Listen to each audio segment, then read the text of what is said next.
for the Tar Heels, coached by Hubert Davis in his third year with a record of 53-24. Jones mentioned that there's a new addition to the lineup today without Cormac Ryan. It's Elliot Cadeau. He's got an 8-0 assist-to-turnover ratio here in Nassau.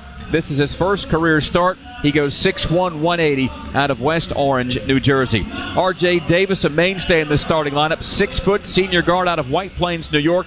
Had a season-high 23 versus Villanova on Thursday. Armando Bacot, 6'11", 240-pound graduate out of Richmond, is averaging a team-best 17.2 points per game to go with 13.2 rebounds per game. Jalen Withers back in the lineup for a second consecutive day.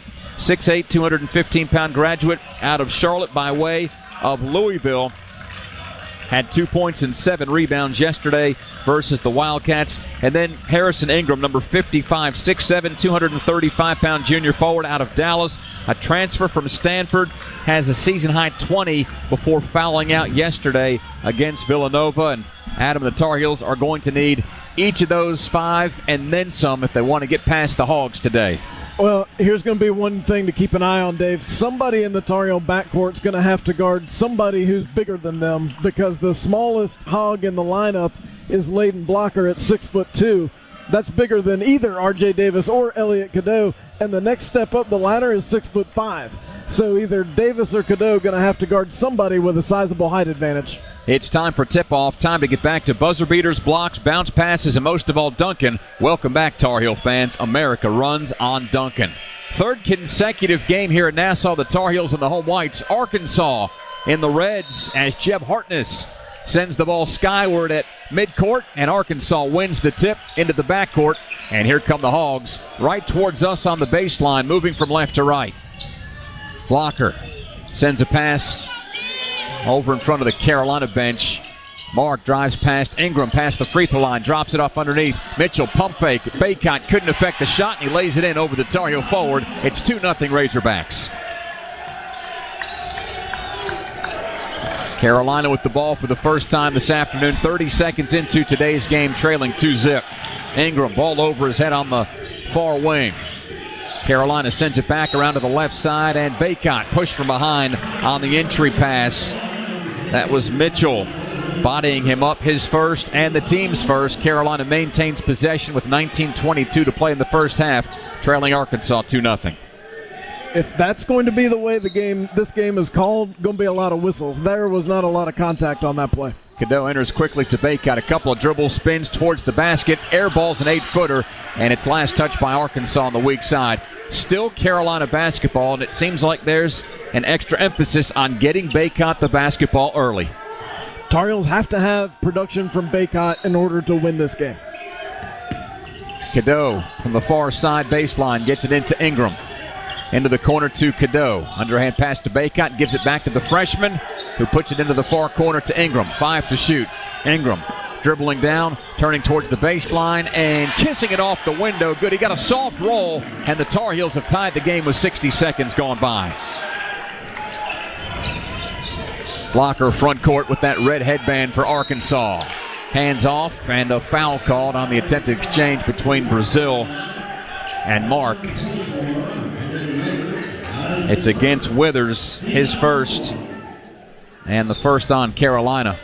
Withers fouled out yesterday, and that's the kind of foul Hubert Davis just doesn't want his team to make. Reached in, made contact. There's no reason to commit that foul. Davis from the near sideline. Gives it to Blocker. Driving past Cadeau. Right side. Misses the layup. It spun around the rim and spit out. Bacot with the rebound. Carolina down the near sideline. Into the corner. Davis puts Carolina ahead with a three-pointer, and the Tar Heels lead 5-2. 90 seconds into the first half. Heels up by 3. Arkansas with the ball. Mitchell, top of the circle. Bacot defending on the big man. Passes left side. Through the legs, dribbled by Mark. Three-pointer over Ingram, and we're tied at 5. Cadeau up the right sideline for the Tar Heels. Passes to Bacot. Ingram looks at a 3. Brazil jumping right towards him, affected the shot. It's no good. And the rebound to Arkansas. That last field goal, by the way, has been scored at 2, so the Tar Heels lead 5-4. Quick turnover. Ingram with the steal. He'll take it the length of the floor and dunk it home with the left hand. Carolina 7, Arkansas 4. The Tar Heels out on the break. Harrison Ingram with 4 early points for the Tar Heels. You figure with Ryan out, a lot of offense going to have to come from the Stanford transfer. 17:30 to play in the first half. Heels defending up 3. Brazil hands to Blocker. Into the corner to Davis in front of the Tar Heel bench. He brings it out towards the wing. Cross-court pass to Brazil. Withers pushes him back outside. Shot clock inside of 10 seconds. Mark on the left side. Shot clock at 3, 2, 1. Mark didn't get it off. Bacot blocked the shot, and there is another patented Carolina defensive stand that lasted every bit of 30 seconds. Well, it helped that Mark was willing to just kind of aimlessly dribble the ball around. Tar Heels didn't have to do a lot defensively. They did switch, and Armando Bacot did a good job staying with him and contesting the shot without fouling, which is going to be a key. Carolina forced Villanova into 4 shot clock violations yesterday. The Heels have the ball in a 7-4 lead today against Arkansas. Ingram enters the post on the right side to Bacot. All sorts of contact. He'll go through everything and score. Count it. And there's one free throw coming up for the big man from Richmond. Man, Armando Bacot worked hard to get that ball. He established really good post position, played through some contact. Arkansas sent a double team, but Armando just didn't care. Went straight up with it, scored, let the Hogs know about it, going to the free throw line. Great sign after attempting 0 free throws yesterday. He's got one in the first 3:07 today. The foul goes against Davis for Arkansas. And Bacot to the free throw line, where he's 21 out of 25 on the season. And he swishes home the freebie to make it a 3-point play. That gives Carolina a 10-4 advantage. Caleb Battles in the game for Arkansas. Good scorer. Harrison Ingram's on him. Lawson also in the game for Arkansas. Bacot defending him. Ellis also seeing his first floor time for the Hogs. 12 to shoot. Brazil top of the circle. Comes to the left elbow. Hands off to Battle. Driving by Withers, and Cadeau might have gotten him with the body with 6 to shoot. That's a foul on the Carolina freshman. His first and the team's second. 16:29 left to play in the opening half. In the third place game in the battle for Atlantis, Arkansas has the ball under its own hoop.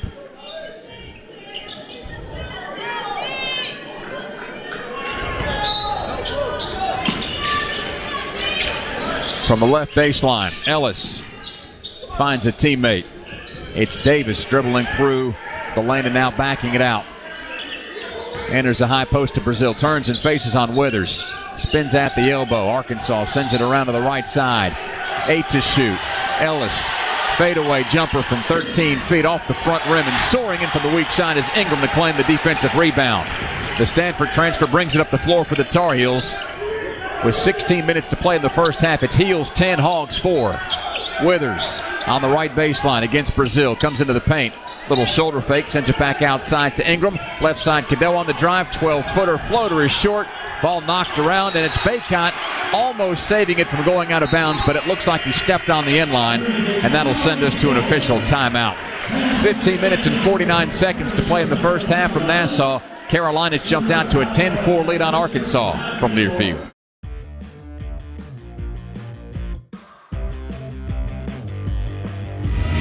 Blue Cross and Blue Shield of North Carolina, official health insurance partner of Carolina Athletics, believes an inclusive community is a healthy community. Here for the Tar Heels, here for all. 15:49 to go in the first half. Carolina 10, Arkansas 4. Adam, if there are any indications of a hangover after yesterday, they've not revealed themselves as of yet. Like Elliot Cadeau so far in this playmaking role, and like the effort by Armando Bacot to try to go secure that offensive rebound, just stepped on the line. Arkansas ball after the official timeout. Ellis hands to Battle, who gives it right back to the Louisville transfer. Ellis, bounce pass at the free throw line. Lawson missed the chippy, and Withers with the rebound inside the charge circle. Carolina down court with Cadeau on the far sideline. We're 4.5 minutes into today's third place game. Carolina leads 10-4. Withers, top of the circle, swings a chest pass, left side to Ingram. Finds Davis on the curl. Davis passes to Withers on the drive. Left side, give it to him. And Withers in the scoring column with his first field goal to make it an 8-point lead for the Tar Heels. That's what Jalen Withers can be for the Tar Heel offense. We saw him try to do a little too much yesterday. That was perfect. Arkansas with the ball down 8. We played 5 minutes from the Imperial Arena. Ellis nearly doubled in the corner as the shot clock again trickles inside at 10 seconds. Brazil outside the arc on the left side. And a cross-court pass intercepted by Davis down the left side. Davis to the basket, comes up on the other side and scores. 14-4. The Heels off and running in Nassau with 14:40 to play in the first half. Arkansas takes timeout. Tar Heels are on a 12-2 run. It's now 14-2 and 9-0 over the last 3 minutes. Carolina active in the passing lanes. Arkansas is trying to play the same way that Villanova did yesterday. The Hogs just aren't having the same amount of success. 7 points off turnovers already for the Tar Heels again last night. Arkansas was minus 17 in points off turnovers against Memphis. And if you're Eric Musselman, the last thing you want to do is see your team get beat again because of the same things that cost you against the Tigers. Well, and this is a game with a high blowout potential one way or the other because both teams already kind of feel a little bad about themselves. If you get down in an early deficit, it's very easy to go, man, we got to go to the pool after this. And so if the Tar Heels could build a little lead and maybe see if Arkansas is willing to give in, Tar Heels got a chance to coast, but you got a lot of work to do before then. 14-4 Tar Heels out of the timeout, 14:30 to play in the half. Battle on the drive, pulls up from 18 and sinks a jump shot over Harrison Ingram. That stops what was a 9-0 run for the Tar Heels, and it makes it 14-6. Carolina still with the ball up 8. Davis drives over the head pass to Bacot. 12-footer off the back iron. No good. Withers, though, wrestles away the offensive rebound. Gives to Davis. To Wojcik is in the game. A three flies off the inside of the rim. Withers crashes the offensive glass, and he's fouled on his way to the basket.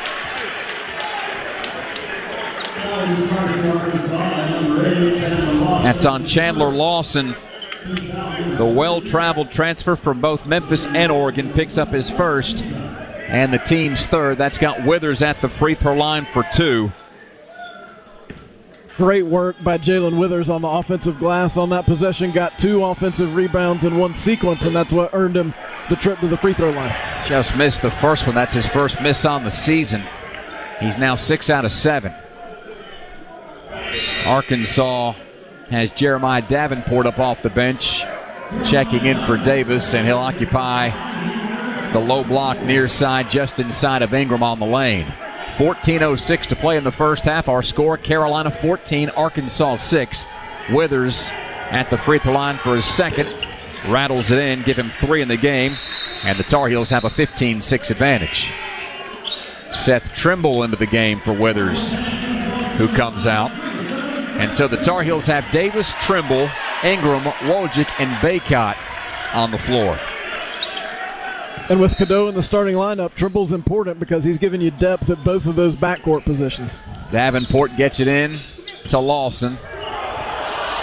And Arkansas will beat the token pressure up the near sideline with Ellis defended by Davis. Inside 14 to play in the first half. Battle on the drive. Acrobatic lay-in left side. He soared to the basket. He's got 4 in the lead for Carolina. Cut to 7 as Trimble drives the baseline, and he stepped on the end line. It's a Carolina turnover that gives it back to Arkansas.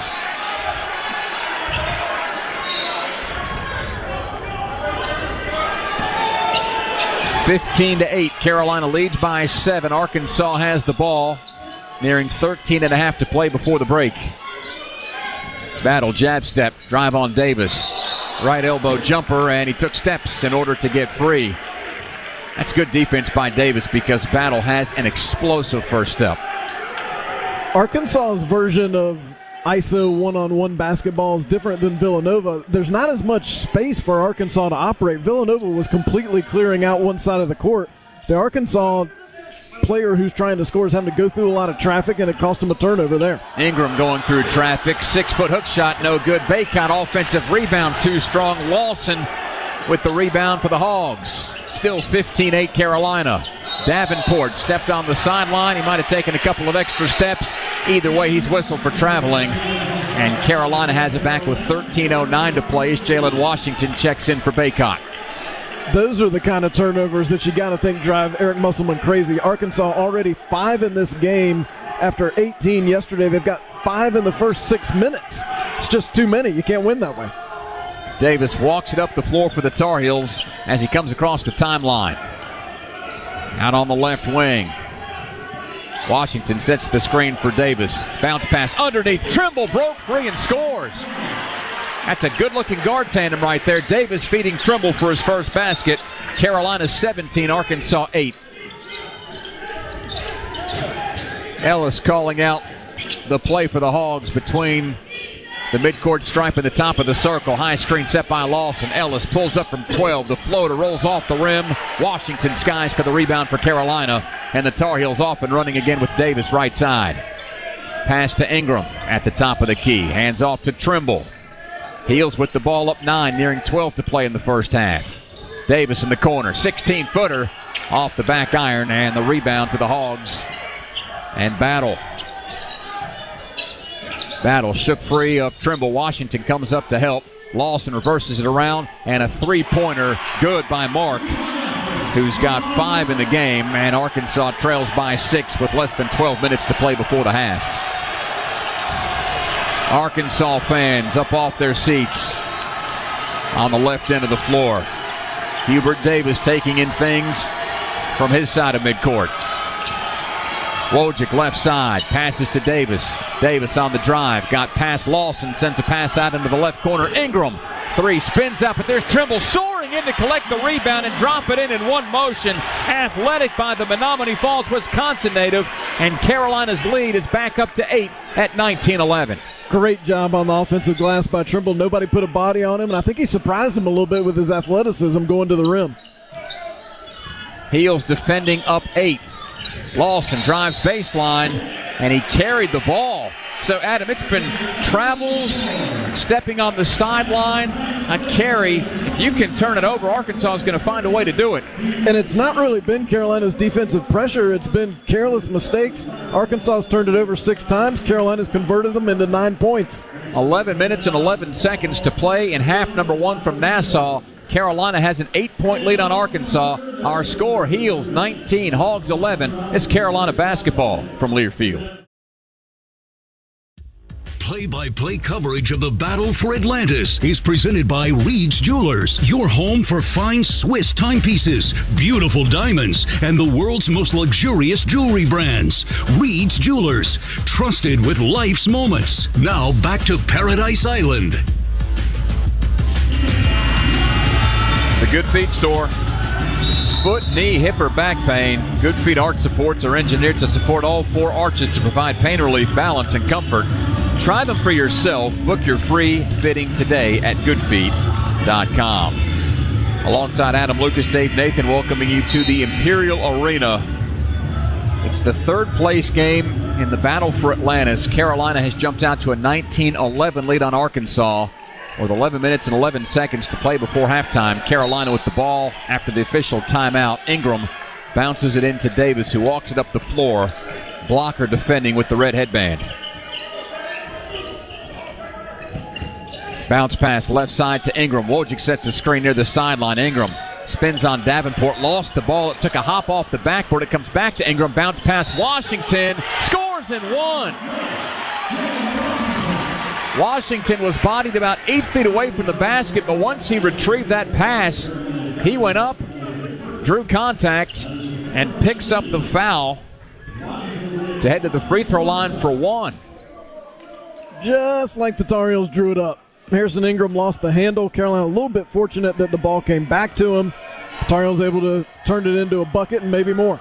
Davenport picks up the foul. Washington cashes in at the free throw line. And the Heels have doubled up the Hogs 22-11. Cadeau set to check in at the next whistle. Davenport on the wing. Passes to Davis in the corner. Trimble providing some hawkish defense. 10 seconds on the shot clock.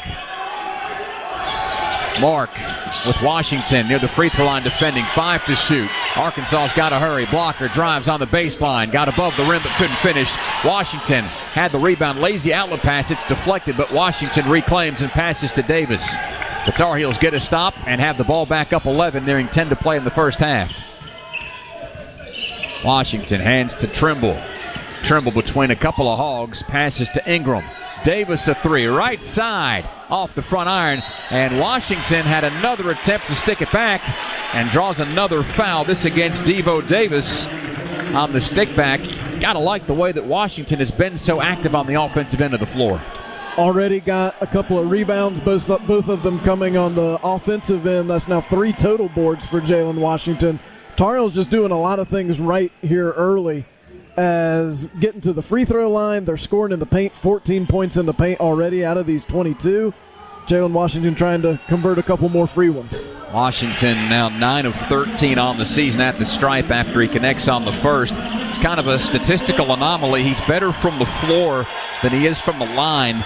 9 of 10 from the field entering play today as opposed to what he's done from the free throw line. Suffice it to say, he's getting high percentage shots. Well, that's his game. That's what the Tar Heels wanted him to work on over the summer. He really worked hard on becoming a better player in the post. He's comfortable out to the three-point line. He's gotten even better closer to the rim. There's a miss on the second free throw, so the score remains Carolina 23, Arkansas 11. We've dipped inside 10 minutes to play in half number 1 from Nassau. Good jab step by Mark. Pull-up jump shot over Davis, and he swishes that home. 23-13. Carolina's lead cut to 10. Cadeau ignores the high screen set by Washington, drives left side by Mark, and he is rejected at the rim by Bay Fall, who takes a fall. It's still Carolina basketball. And I think what Hubert Davis or maybe Marcus Page, when Cadeau comes to the bench, might tell Cadeau would be, that's why we need you a little more in a playmaking role than a scoring role. There's a lot of big guys in there under the rim. Look for a teammate, find an easy basket. One of the big guys, Washington, comes out. There's a roar of Carolina approval for his play as Baycott checks back in. Cadeau, meanwhile, tries to enter the ball from the near baseline. Instead, there's a foul called on Arkansas's Caleb Battle, which is his first and the team's 6th. So foul trouble accruing for Arkansas after committing 25 fouls yesterday against Memphis. We'll do it again from the baseline. Cadeau lobs it into Baycott, who hands it right back to the freshman. Wraparound pass to Davis on the right wing. Pocket pass, Ingram. 9.5 to play in the first half. Ingram isolates on the right side. Picks up his dribble. Passes to Cadeau.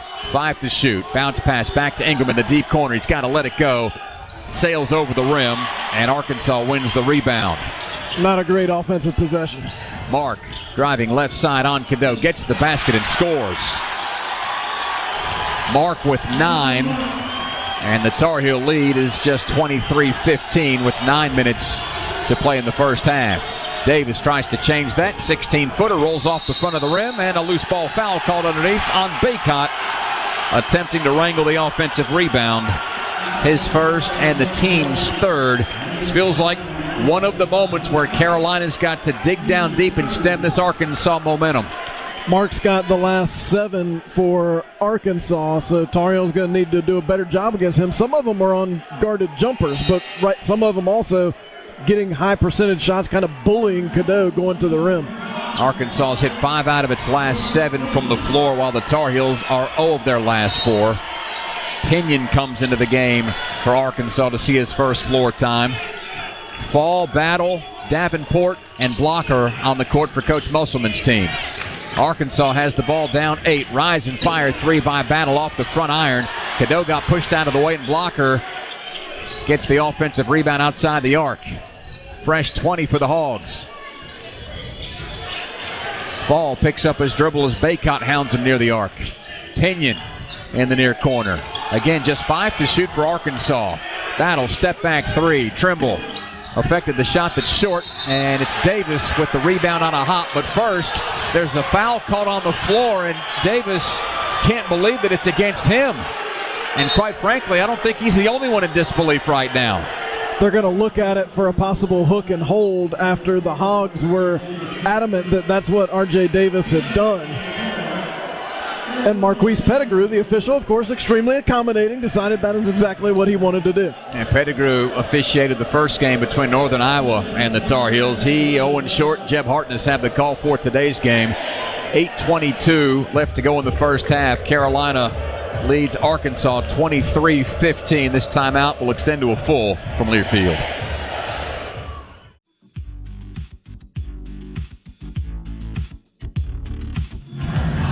Take your Tar Heels tailgate to the next level with the new Honda.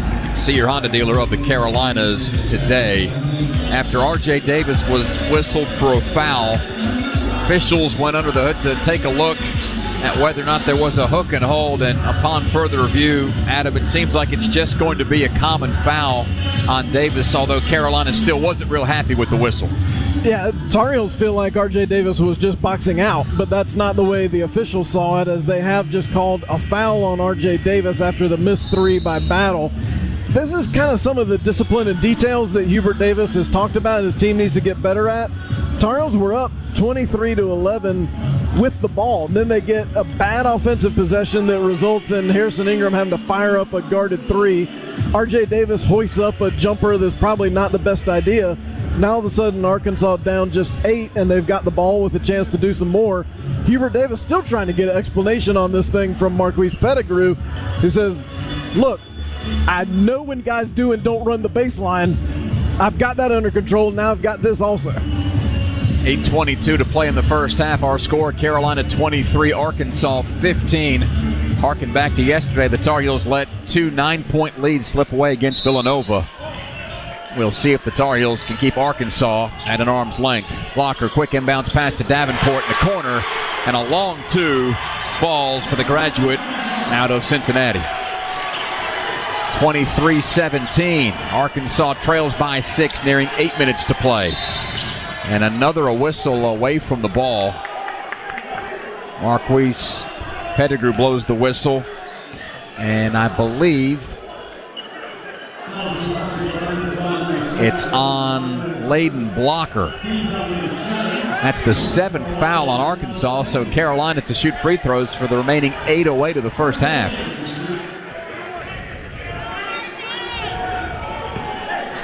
Eric Musselman just keeps rotating in those bodies until he finds a set of 5 that he likes.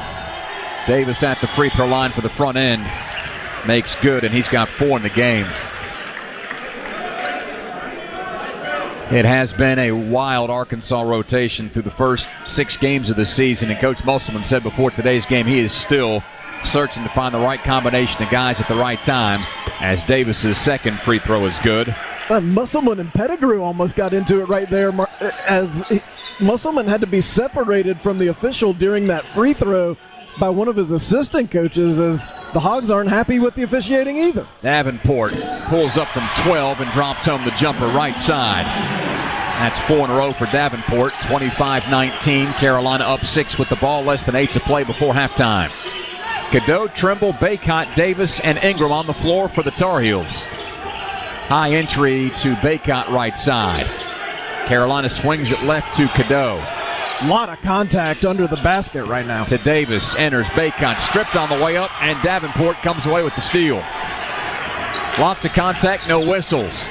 Davenport, 3 on the trail, off the iron. Ingram with the rebound, underhand pass to Cadeau, and the Tar Heels off on the secondary break. Davis on the drive, stripped on the way up, and a foul called, which will have RJ at the free throw line for 2.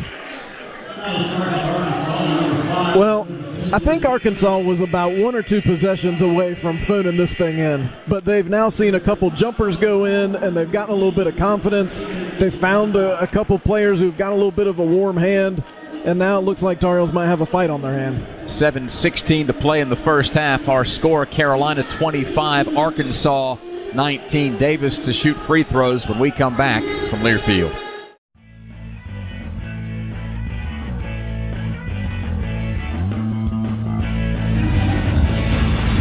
7:16 to play in the first half from Nassau. Carolina leads Arkansas 25-19.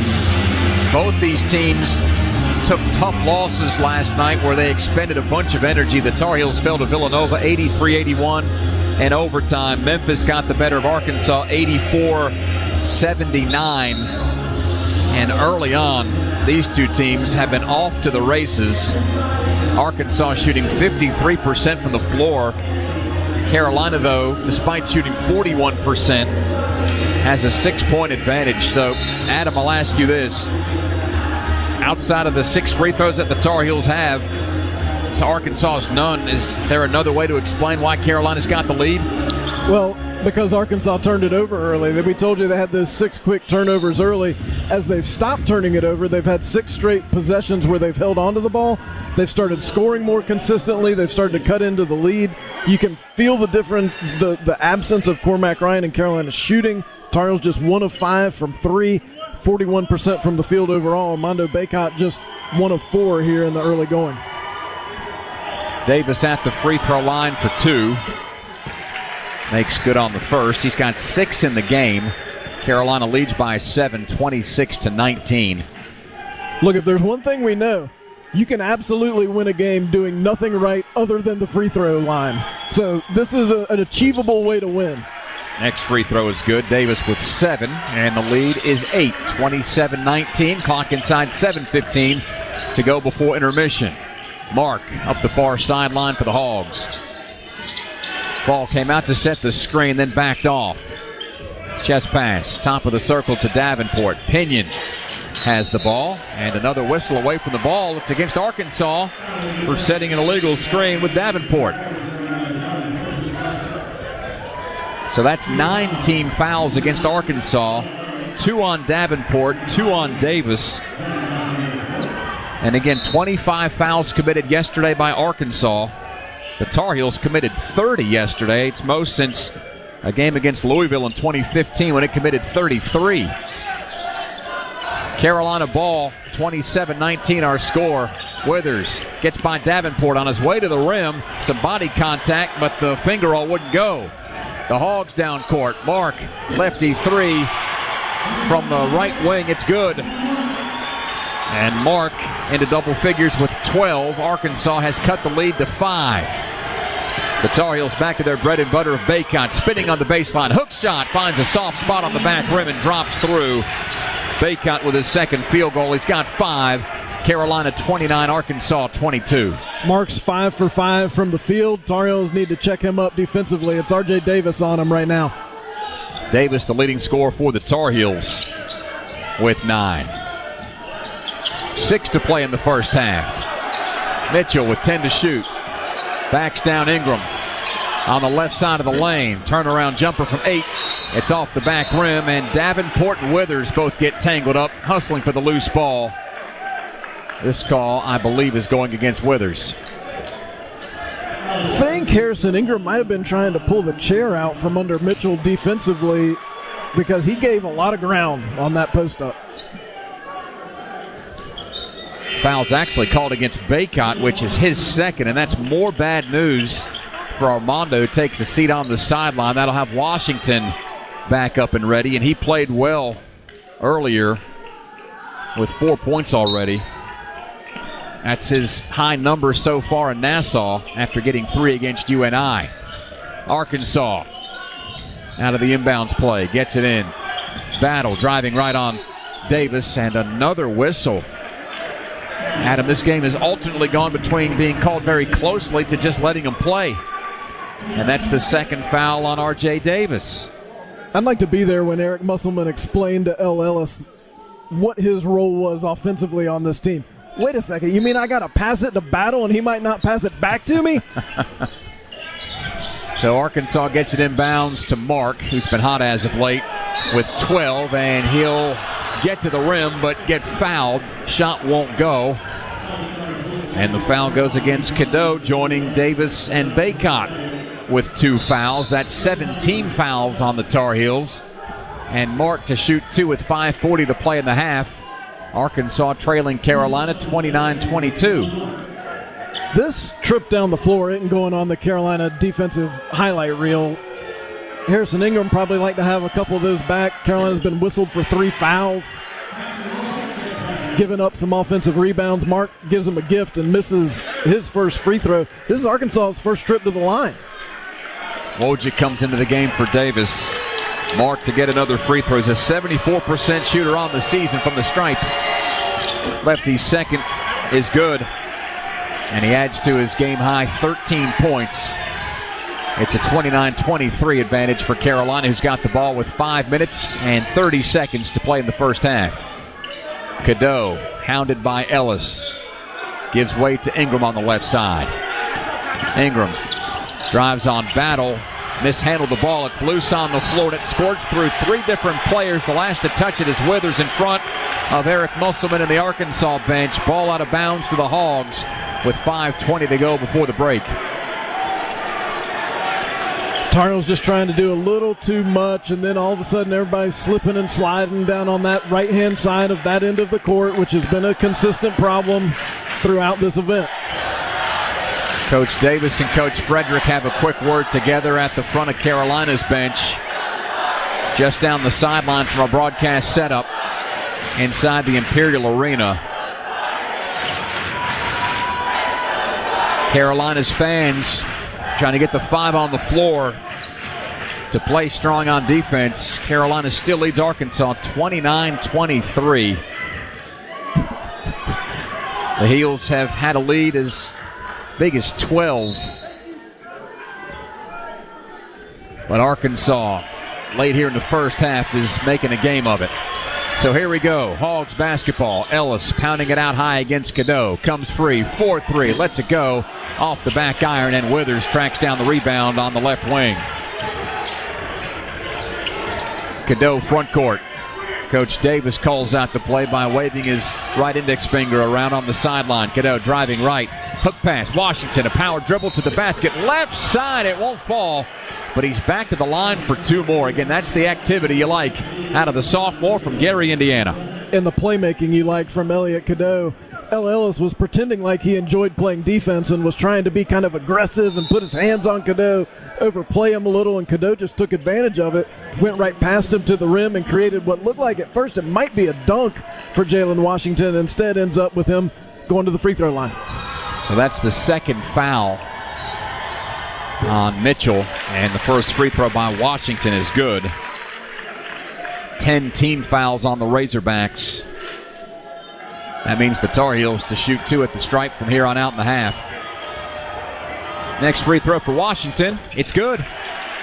And Jalen with an early 6 to put the Tar Heels up 31-23. Brazil checks back into the game for Mitchell, who exits with those 2 personal fouls. And for as much as we talked about Brazil in pregame, he's not been much of a factor in today's contest. Hasn't taken a shot and doesn't have a rebound after 2 straight double-doubles here in Nassau.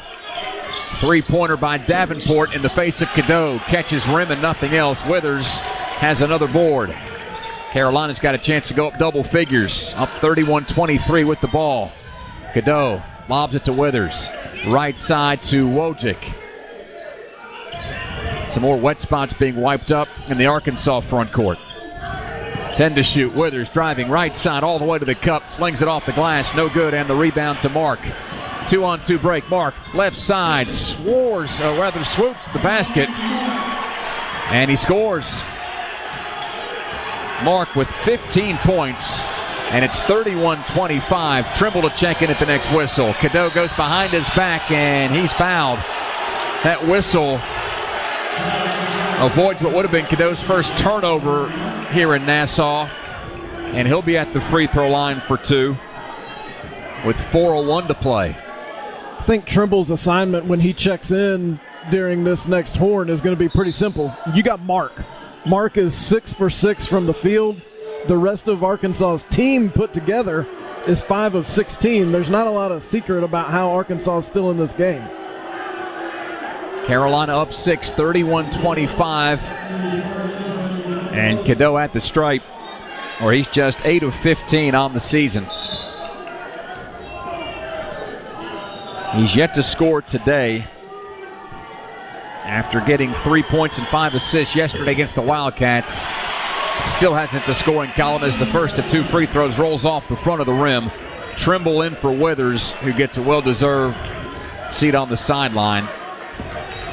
He's got 5 rebounds already, does Withers.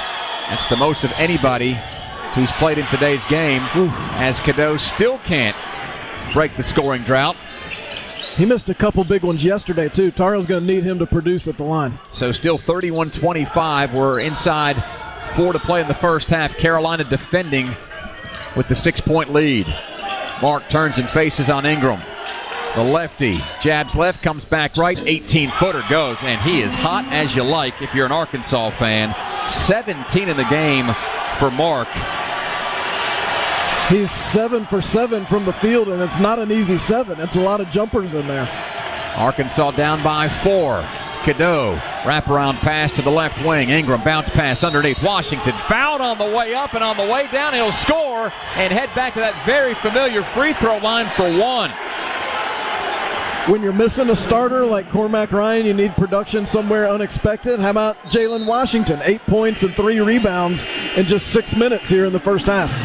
Washington had a season-high 11 against UC Riverside, and he's on pace to hit that number and then some as there's timeout on the floor. It comes with 3:19 to play here in the first half. Carolina leading Arkansas. And Adam, we'll keep things here again. We'll send it back to the studio at the half. Jones will bring you up to speed on other scores, stats, and highlights. But for two teams that like to get up and down the floor, and for two teams that had a long go of it yesterday, this has been a high-level ball game. Really has been. It looked early on like Carolina might have a chance for Arkansas to kind of phone it in, but things have heated up. Eric Musselman's found a mix that he likes. A lot of that mix is Mark, who's got 17 of Arkansas's 27. As it looks like, I guess that foul was called on the floor, as it seems like they didn't score the basket for Jalen Washington. He'll still get some free throws, but he didn't get the basket. I think Carolina's played pretty well. They're not shooting the ball great. They're 40% from the field and just 20% from three. But here's the difference in yesterday. It's really the mirror image. Carolina's not shooting it well, but they're going to the free throw line. They're 10 of 14 from the charity stripe. Arkansas just 1 for 2. And there's your ball game. So with that basket not counting by Washington, the score still remains 31-27. If you haven't been with us the entire way, Cormac Ryan, after twisting an ankle late in the game yesterday against Villanova, in street closed today. So the Tar Heels without one of their typical starters, Jalen Withers and Elliot Cadeau, both in the starting lineup today. Cadeau getting his first career start. Withers starting for the second time in as many games. And we go back to Wednesday against Northern Iowa. Seth Trimble got a start in that contest. So for as much as Arkansas is looking for the right roster combinations, Carolina's still searching some things out as well, while also navigating the injury bug. Right now, that right combination, definitely including Jalen Washington as the sophomore who Hubert Davis has said he feels like he's Carolina's best post defender. He's also been good on the offensive end today. Got an offensive rebound, couple of defensive rebounds. He's 4 for 5 from the free throw line. He's got a field goal. He's done a lot of positive things for Carolina in his, it seems like more than this, but just 6 first half minutes so far. Looks like we're ready to restart play with 3:19 to go in the half. Carolina and Arkansas playing for third place in the battle for Atlantis. Throughout the 90s and really into the 2000s, more times than not, these two meet up in the NCAA tournament, although the last time they met, Adam, similar time of year. As a matter of fact, to the day, November 24th, 2017 in Portland at the PK 80. Carolina bested the Hogs 87-68. No matter how many times they meet, I still can't figure out calling the Hogs. It's happened a couple times already. I still don't know how they know. Like, when's it time?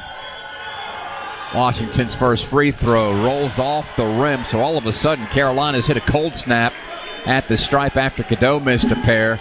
Washington misses one, and the score still remains 31-27. Next free throw. Spits out, no good. Carolina can't get a break at the line, and Arkansas down 4 has the ball with Ellis coming front court. Brazil, top of the circle with Washington defending. Hands off to Davenport on the drive. Ingram cuts him off. Sends a pass back out on the left wing to Ellis with 10 to shoot. 3 minutes to play in the half. Heels up 4 defending. And a foul called on Trimble after it looked like Battle lost his footing. He gets bailed out with 8 to shoot. That's just bad. That's bad by Marquise Pettigrew. Who, the play was right in front of him. There plainly was no contact, but Battle threw his head back to make things look bad, and Pettigrew fell right into the trap, blew his whistle after the ball had trickled away, and it became obvious Carolina was going to get possession. Then he decided it was a foul. If it was a foul, it was a foul before that. Marquise Pettigrew and Coach Davis having a conversation, and by having a conversation, I mean Coach Davis was doing most of the talking as the front end rolls in good for Khalif Battle, an 81% free throw shooter. Battle has 5 in the game, and Arkansas is close as it's been in a while, down 31-28. Second free throw, good. And Arkansas down to 31-29. Cadeau walks it up the floor with Blocker defending the freshman. A whistle away from the ball, and Adam, an offensive foul called against Carolina. Jalen Washington picks up his first, and that's the team's 9th. It's just not going Carolina's way right now when a whistle blows. Tar Heels got to get a stop right here. Arkansas has got their confidence back. They're playing so much more confidently, sharing the ball more, not just jacking up jumpers. Carolina's got to defend. Mark jacks up another jumper, and he still hasn't missed. Another long 2 ties the game at 31. Mark has 19. That's 2 off a season high that he had earlier against UNCG. Ingram spinning in the lane. He was out of control, and now it looks like he's bailed out by a foul call against Battle, which is his second. And the Tar Heels, can they get off the schneid here at the free throw line? The Heels 10 of 16, but you've had 2 empty trips with Cadeau and Washington, both missing 2. Tar Heels playing right now without R.J. Davis or Armando Bacot on the court, and offense has been a little bit of a struggle. Tar Heels this year so far have needed one of those 2 on the court to be productive, and right now they're going to have to try to do it at the line. They've had some chances, missed their last 4. Harrison Ingram going to go to the line for the first time today and try to break that trend. Some more wet spots being wiped up by the crew here in Nassau. I think it's pretty safe to say after the events that unfolded in our game, which was the first game on Wednesday, the art of wiping up the sweat and the condensation has gotten a lot better. Well, you know how at the Smith Center everybody always enjoys that the JV managers who do the wiping up job are like on fire to get out there and wipe it up? Imagine the exact opposite of that. That's what it's like here. Like, oh, is there some moisture on the ground? I'll get to it in a minute. Right now I'm drinking this ice-cold Coca-Cola. It mimics the attitude here on the islands. It is awful relaxed as Ingram's first free throw. Good. 5 for Ingram. Davenport checks in. Battle takes a seat on the sideline after picking up his second. 2:25 to play in the half. Carolina up a point, 32-31. Withers to check in, but instead Ingram misses the free throw strong, and it stays a 1-point lead for the Tar Heels. Arkansas hasn't led since 2-0. Approaching halftime in Nassau. Arkansas with the ball down 1. Lahr couldn't create space against Trimble. Passes to Brazil at the top of the key. Step back 3. Almost brought rain. It brings a rebound down for Ingram on the miss. Trimble down the far sideline. Driving right. Pitching into the corner. Wojcik wide open 3 off the iron. Washington with the offensive rebound for the Tar Heels and a fresh 20. Pass looking for Trimble. Looked like it was deflected by Blocker. Or was it running down court? Officials say it's Arkansas basketball. Seth Trimble, I think, thought it was going to be Carolina basketball as well. He tapped his chest and said, "My bad." Hubert Davis said, "What are you doing? Why didn't you go pick the ball up?" And the Tar Heels just hand it right back over. That's an unforced error. With 1:46 to play, Carolina 32, Arkansas 31. The Hogs have the ball in the near corner. As Davenport tried to break free from a screen, instead the screener Ellis gets the ball.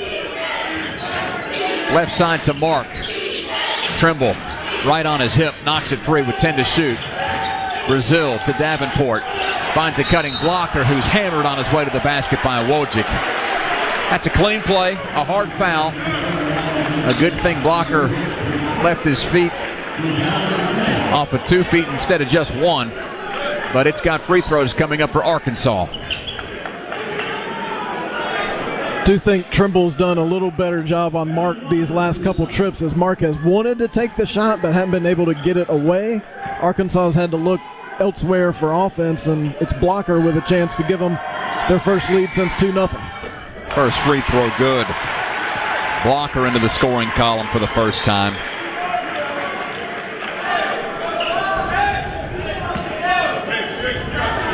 For as homegrown as Northern Iowa was on Wednesday, Blocker out of Little Rock, just a hop, skip, and a jump from Fayetteville.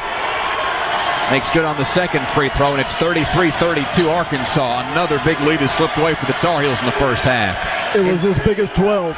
Inside 90 seconds to play before the break. Wojcik hands to Cadeau. Through the legs dribble as Withers sets the screen. Cadeau lofts a pass into the right corner to Ingram. To Trimble on the drive. Brazil blocks it out of bounds on the baseline. It still remains with Carolina. 10 seconds to shoot. You really saw the absence of Cormac Ryan right there. If he's out there, one of those two passes around the three-point line is to him. He takes that three. Instead, Carolina had to penetrate, got blocked. Arkansas fans calling for defense. Hog faithful on their feet. Carolina to inbound from the left baseline. Cadeau gets it into Wojcik. Shot clock inside at 10. Wojcik takes a tumble. And no foul call. Ball out of bounds to Arkansas. With Baycott and R.J. Davis on the bench with 2 fouls, offense has just become very scarce, as the Tar Heels haven't made a field goal in the last 5 minutes and 14 seconds. They're 1 for their last 9. Arkansas has battled all the way back from down a dozen to lead by 1 with just over a minute to play in the first half. Ellis pounds the ball out high, and a tricky pass to Davenport results in another foul called on Carolina. That's on Ingram, his first. And Adam, how many times have we seen it this week where there's a whistle about 20, 25 feet away from the basket? Well, and that was a foul. Harrison Ingram just reached in. He immediately pointed to his head as if to say, kind of that gesture Dean Smith used to make. Play smart. He knew that wasn't a smart play.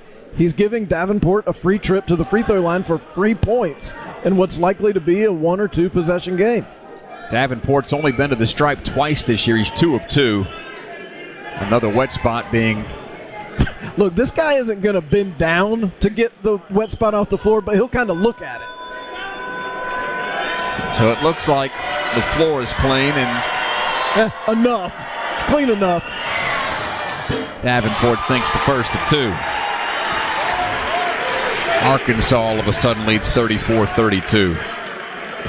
Carolina led 23-11 at the 10:02 mark. Remember, a couple of 9-point leads got away in each half yesterday. Second free throw rattles in. Davenport has 6. Arkansas leads by 3. Under a minute to play in the half. Hogs fans are into it. Cadeau pushes it right, pulls up from 3, off the front rim, and it trickles through. Soft roll for the freshman, and we're tied at 35. The Heels needed that in the absolute worst way. I think normally you would say you might like to see at least one pass, but with offense so scarce, good play by Cadeau to create something. About a 10-second difference between the shot clock and the game clock. Tie game at 35. Mark on the drive. 17-footer off the back iron. Late whistle. And Trimble just shakes his head as he walks down court, whistled for another foul against Arkansas's hottest shooter. Well, I think the issue there is the call came from across the court with an official right in front of the play. You hate to see that. Perhaps he could see something that wasn't otherwise visible. I think Seth Trimble felt like he had played pretty good defense, and instead now Trimble's got his second foul. Cadeau's got a second foul. 4 Tar Heels with 2 as Hubert Davis is frustrated. So back to the free throw line we go. Marks first. Off the front rim. And it stays 35-35. Mark is 8 of 8 from the floor, but just 1 of 3 at the free throw line. He's got 19 points to lead all scorers. This would put Arkansas ahead. Shots on the way, and the Hogs lead 36-35. Mark with 20 in the first half. 20 seconds to play. Shot clock is off. Davis, Cadeau, Baycott, Withers, and Ingram on the floor for Carolina. And the Heels take their use it or lose it timeout. It's become a real theme for Carolina basketball in the Hubert Davis era, has it not? Done it all 3 times here in Nassau. You like getting R.J. Davis back on the court. You figure maybe Cadeau could create something for him, or perhaps Cadeau create something for himself. You've got Davis, you've got Baycott potentially going to the offensive glass, so leave enough time for an offensive rebound. Tar Heels got, for the first time in 4 or 5 minutes, a lot of offensive options out here because you still have Harrison Ingram available. Speaking of time, we've got to break 10 seconds for stations to identify themselves on the Tar Heel Sports Network.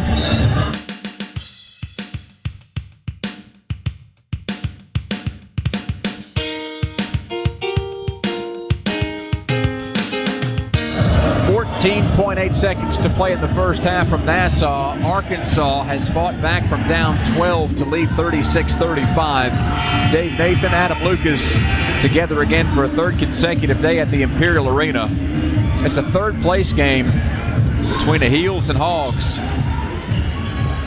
Both teams won on Wednesday, both lost yesterday. Here we are today in the first game of this event, a day after Thanksgiving. So out of the timeout, Carolina gets it to Cadeau. 10 seconds on the game clock. Bounce pass Davis. Stolen by Blocker. Here he comes down the left side, and Blocker elevates and dunks it home with 2 hands. And that'll take us to the break as Carolina trails Arkansas 38-35. That's about as worst case scenario, Adam, as you could think of coming out of a timeout where you turn it over, give up points on an explosive dunk like that to Blocker. Well, yesterday, Arkansas felt like it gave up a back-breaking 3 right before halftime to Memphis. Today, that wasn't a backbreaker, but boy, that did not feel good as the Tar Heels just too casual on the execution of that play. Live ball turnover, easy dunk, 3-point deficit. The looks on Carolina's faces say it all as they walk off into the locker room. Down 3, 38-35. We'll take a break here in Nassau, send things back to our Chapel Hill studios. Jones has scores, stats, and highlights. We've got another good game brewing on the islands. Arkansas 38, Carolina 35 from Learfield.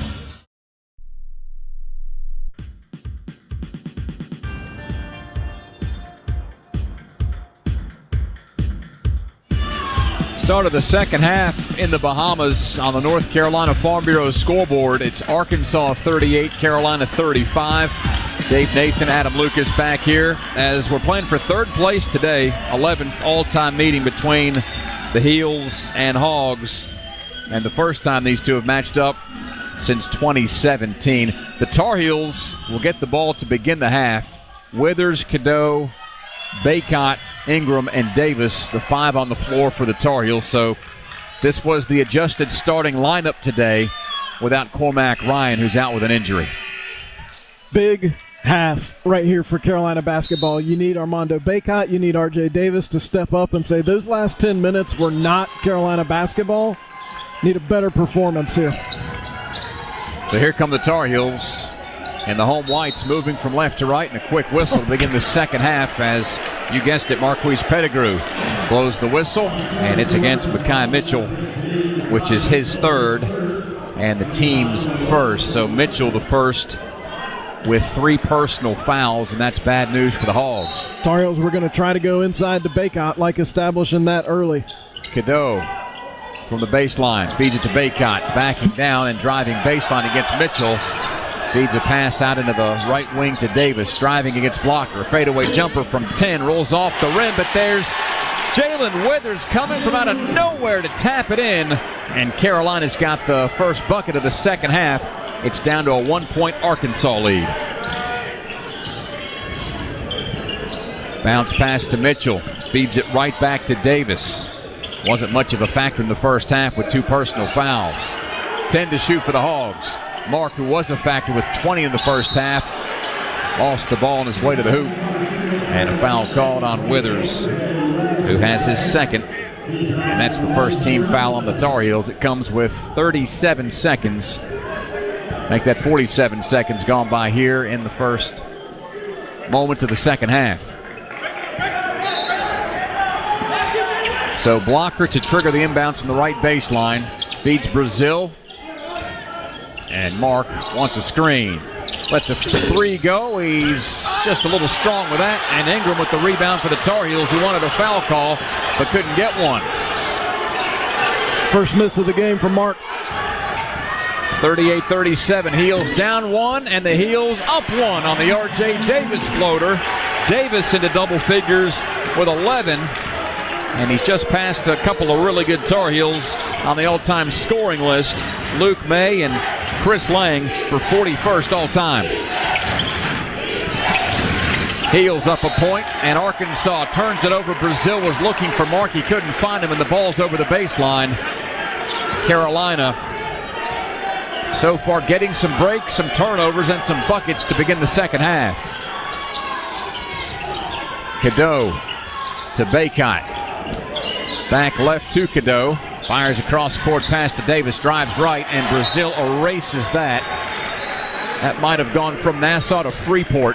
It's out of bounds to Carolina. Baycott gave way too easily there. Mitchell trying to deny him post position. Mitchell's playing with 3 fouls. Looked like Baycott might be headed for picking up that fourth. Is now Mitchell, I think, asking out of the game or else saying he's okay to stay in the game. He wants to stay in. Davis from the right baseline to Cadeau. 10 to shoot for the Tar Heels, who lead by a point almost 2 minutes into the second half. 3 to shoot. Davis lost the ball and a shot clock violation. His whistles all of a sudden few and far between. Ingram wanted a call on the defensive end of the floor, didn't get one. And Davis had the ball last when the shot clock went off. You're not going to get that call when you just dribble around aimlessly for 12 seconds. It may have been a foul, but you've got to create some kind of action that makes it look like you've got a plan. Carolina's still up one, 39-38, but defending Arkansas. Brazil bounces to Mitchell, puts it on the floor, runs right through Withers, called for the block. The basket goes,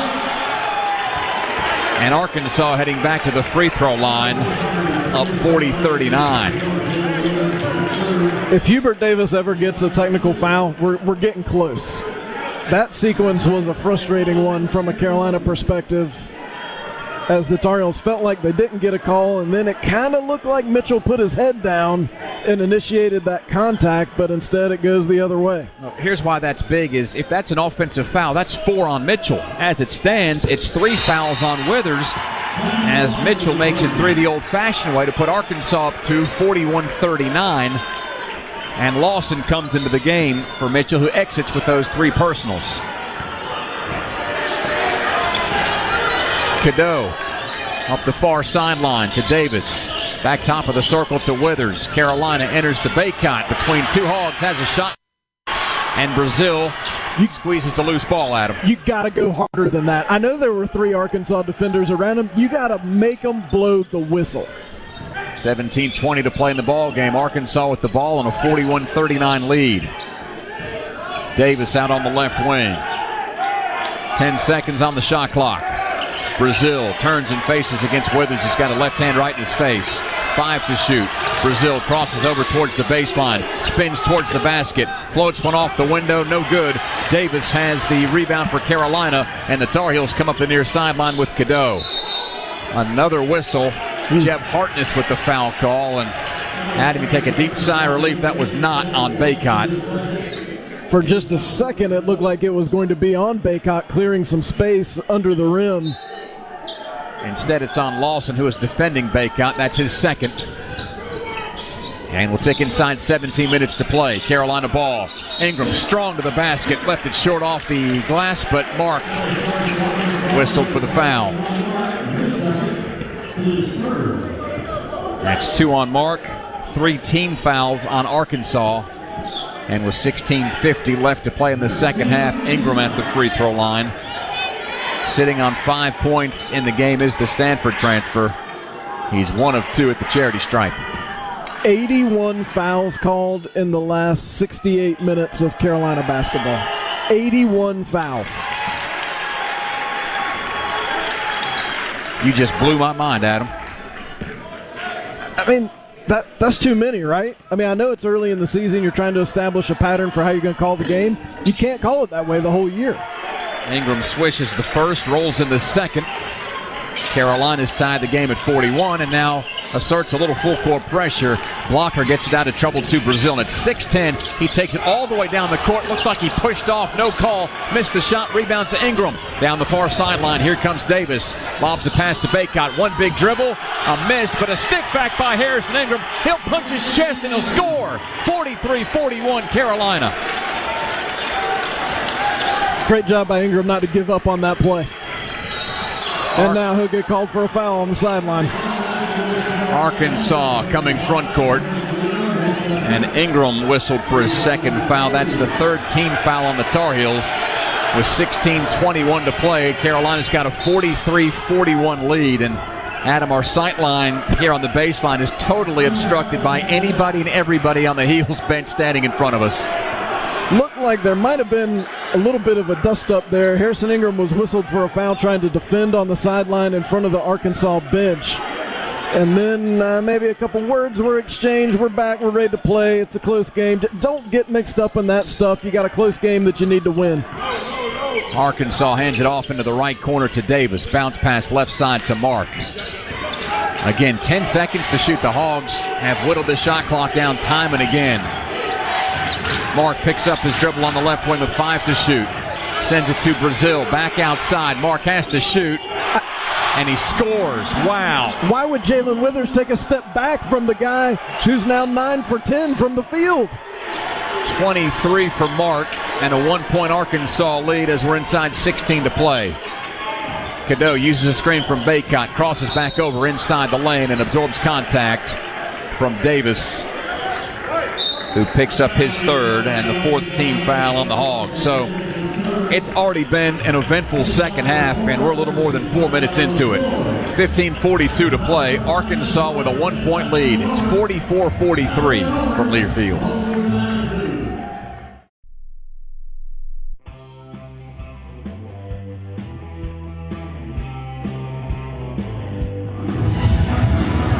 Villanova is proud to support the Tar Heels this season and is a global technology leader that has called North Carolina home since 2005. Visit Lenovo.com, smarter technology for all. 15:42 left to play in the second half. Arkansas 44, Carolina 43. Let's take a deep dive into the stats, Adam, because Arkansas shooting 52%, 16 of 31, but without Mark, who's 9 of 10, the rest of the Hogs are just 7 out of 21, and even I can figure out that's 33%. Yeah, the Tar Heels keep looking for someone to defend Mark. They're switching everything as they've been doing throughout the year. I think at some point maybe you decide what you feel like works best, and you just say, you've got Mark. Whether that's the physical nature of Seth Trimble or the height of Jalen Withers, find something that you feel like bothers him. Now, the height of Withers only works when he's playing up on him with a hand up. Find something that you think works and try that, because he's taking advantage of the switching. And for Withers to play aggressive physical defense, the task is tougher now that he's got those 3 personal fouls. He and Mitchell for Arkansas, along with Devontae Davis, the first 3 in what we would really call significant foul trouble in another game that's been marred by a bunch of whistles. 32 total fouls called, and we've still got 15:42 to play. You're going to have to make free throws to win this game. Davis to inbound for Carolina on the near baseline. And speaking of whistles, there's another one called against Caleb Battle. And he's now got 3. Arkansas with 5 team fouls. This is an NCAA tournament type game, and this isn't NCAA tournament officiating. It's just not. I had a hotel worker ask me yesterday if the officials were locals. 3-pointer on the curl by Davis. That wasn't local, that was long distance. And he's got 14. Carolina's got the lead, 46-44. Lawson hands off to Mark. Put his body into Ingram. He lost the ball, but it comes to Brazil outside the arc. The chant of defense coming from the blue-clad Carolina fans. Battle on the drive. Bacon affected the shot. It's short.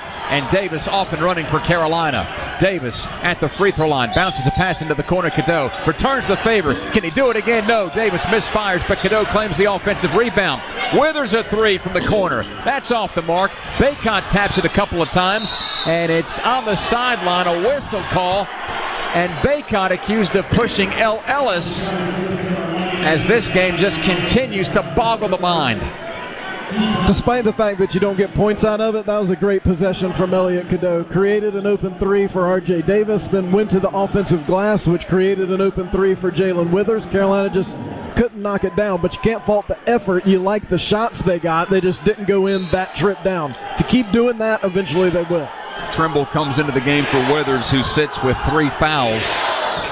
Bacot stays on the floor with his 3. Arkansas has the ball down 2. Approaching 14:30 to play in the second half. Mark shifted his shoulders, rises and fires over Trimble, and there's just nothing anybody can do about Tremont Mark, who's got a season-high 25, one shy of a career high, as Ingram hassled on his way up towards the basket. Ball out of bounds to Carolina on the baseline. Mark gave it the too small there. That's the paradox of trying to guard him. He feels like Trimble's too small to guard him. The other Tar Heels aren't athletic enough to guard him. Cadeau enters to Bacot, puts his back into Lawson. 2 dribbles, hook shot on the baseline, and it's good. Bacot with 7 in the game, and Carolina goes back up a bucket, 48-46. Really think Carolina could score in the paint against Arkansas if they would continually try to go to Bacot and he would make quick moves like that one. Less than 14 to play. Mark drives on Trimble inside the paint. Floater from 12, and it goes down again. That's a career-high 27 for Mark, and we've still got better than 13 and a half minutes to play as R.J. Davis sails down court, lifts one in, scores, and he's going to the free throw line for 1. That's the kind of tempo Hubert Davis wants his team to play, and that was after a made basket as Mark makes just a really tough shot. You got to shake his hand. Tar Heels didn't have time to shake his hand. They were going back down the court. R.J. Davis puts Carolina back in front. Blocker whistled for the foul. That's 16 fouls on the Hogs, 2 on Blocker. And R.J. Davis, as good of a free throw shooter as there's ever been to wear the Carolina uniform at the stripe. Rattles it in good. 17 points for Davis, and Carolina leads 51-48. Blocker dribbled against Cadeau, who's whistled for a blocking foul. For a moment at him, it looked like Blocker put out the old chicken wing, but it's Cadeau whistled for the foul, his 3rd and the team's 5th. You're probably going to run into some attrition in this game also, so the Tar Heels are going to have to utilize their depth. You're going to need a guy like a Jalen Washington maybe to come in and give you similar minutes to what he did in the first half. You're not going to make it through this game unscathed. Both teams almost into the bonus already with 13:30 to play. Heels up 3, Arkansas with the ball. Blocker near the top of the circle with 10 on the shot clock. Bounces one into the paint. Mitchell spins on Bacot. Half hooks off the mark. Blocker soars in to tap it, but it's to Cadeau. Down the sideline. Trimble absorbs contact. Blocked shot by Brazil. Carolina wants a goaltend, but the officials indicate the ball was still on the way up. And it's free throws for the Tar Heels and Seth Trimble. And they're right. It was on the way up. That was a good block, but a good play by Carolina to push the tempo. Starting to get a couple of transition opportunities now. Fast break points, 9 of them so far in this game. Carolina 14 out of 21 at the stripe, and they'll be there for the remaining 13 minutes and 16 seconds of the game. That's 17 fouls on Arkansas. First free throw by Trimble rolls off the rim, and it's still 51-48 in favor of the Tar Heels.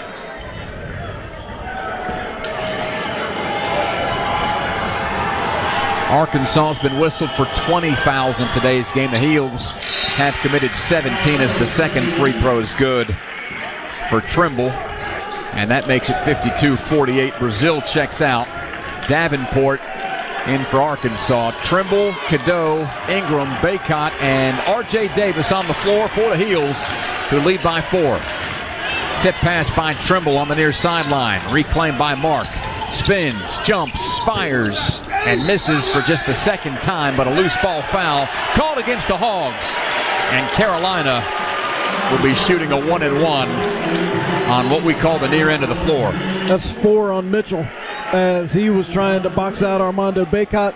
There was that moment where the whistle blew and you weren't sure who it was going to be on, but that eliminates an important post player for Eric Musselman temporarily, as he'll have to go back to that bench. And Lawson up off the bench with those dreadlocks flowing over the top of the red headband as he takes the inside block near side below Ingram. Bacot at the stripe, sitting on 7 points in the game, nails the front end. It's just the second and third free throws Armando has taken in these last 2 whistle-heavy games. Bacot's matched his tally of 8 points from yesterday as he puts the Tar Heels up 5, 53-48. Second one on the way, and that's good. 54-48. Carolina leads by 6. Bacot checks out, and Washington comes in. And now the noise is from the Carolina faithful just behind the Heels bench. Cadeau lost his footing momentarily, stands back up to defend Mark, who throws it to nobody on the sideline. And that's Carolina basketball. Turnover number 9 for Arkansas. Mark liked his matchup with Trimble early, but I tell you, these last couple times down, Trimble's done a pretty good job defensively against the hottest hog.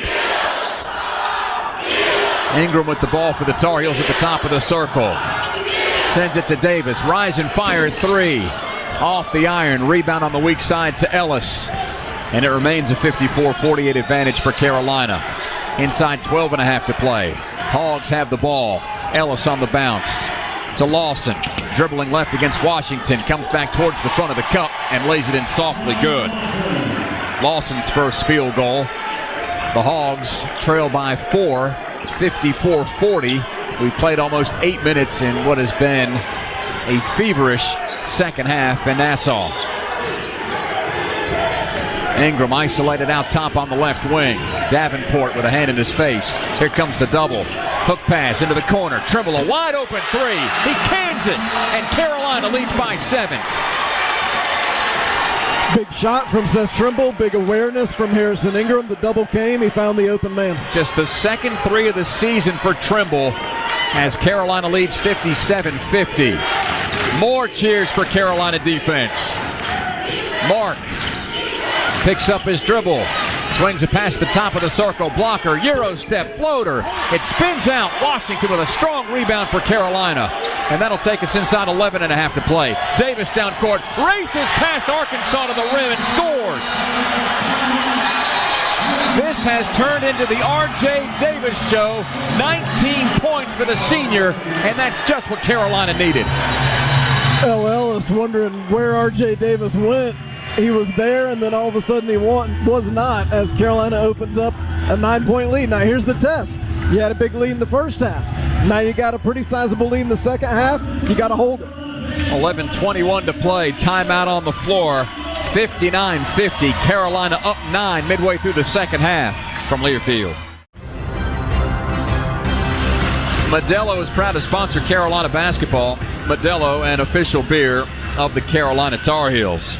Well, all of a sudden, after a sloppy sequence to finish the first half that had the Tar Heels down at the break by 3, the Tar Heels have outscored Arkansas 24-12 in the second half to lead 59-50. We've got 11:21 to play in the game. But, Adam, I feel like after the events of earlier in this game and yesterday, this is a danger zone for Carolina because the question is, can they hold the lead? Well, the Tar Heels doing it right now with offensive execution. They've got points on 9 of the last 11 trips down the court, and those points are coming from 4 different players. So it's not just one guy getting hot, which is what we've seen with Arkansas with Mark.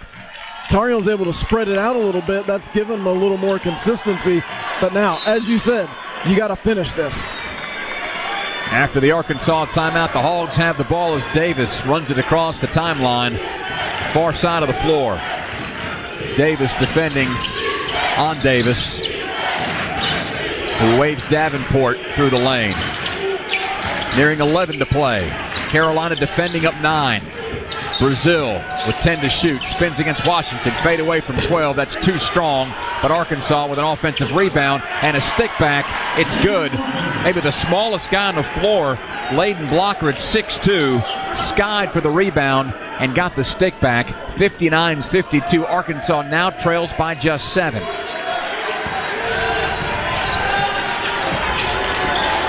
Cadeau bounces left side to Ingram. No hesitation as he gets inside the arc on the bounce. Backing down Davenport. Cross-court pass. Cadeau took a look down, finds his footing, finds the range. That's a 2-point field goal, and it's good for Cadeau. Twice Arkansas now has tried to double Harrison Ingram. Twice he's found the shooter in the opposite corner. That time Carolina gets 2 out of it. 5 points for Elliot Cadeau. A 9-point lead for the Tar Heels as we tick near 10 minutes to play in the second half from Nassau. Davenport on the left wing, whistle away from the ball. There's a Tar Heel on the ground. Brazil is acting like he had nothing to do with it. They're calling the foul on Cadeau. Brazil threw him to the ground WWE style, and I think they're going to have to look at this because Cadeau's on the ground holding his face. It must be the face that committed the foul. Again, we don't have the benefit of replay here on the baseline, but something tells me there's a lot of other people that do, and we'll see what we can cobble together after another official timeout. 10:04 to go in the second half. Carolina 61, Arkansas 52. That's Cadeau's 4th foul, and it couldn't have come in more questionable fashion from Learfield.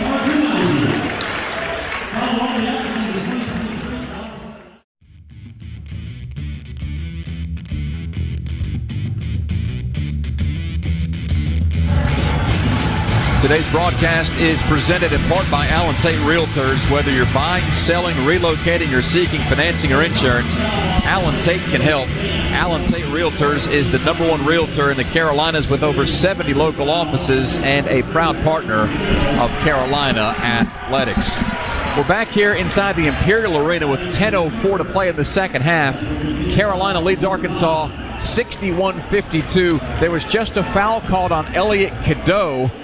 But, Adam, the officials went to the monitor to see if Cadeau took a whack in the face by Brazil, and we've got an announcement.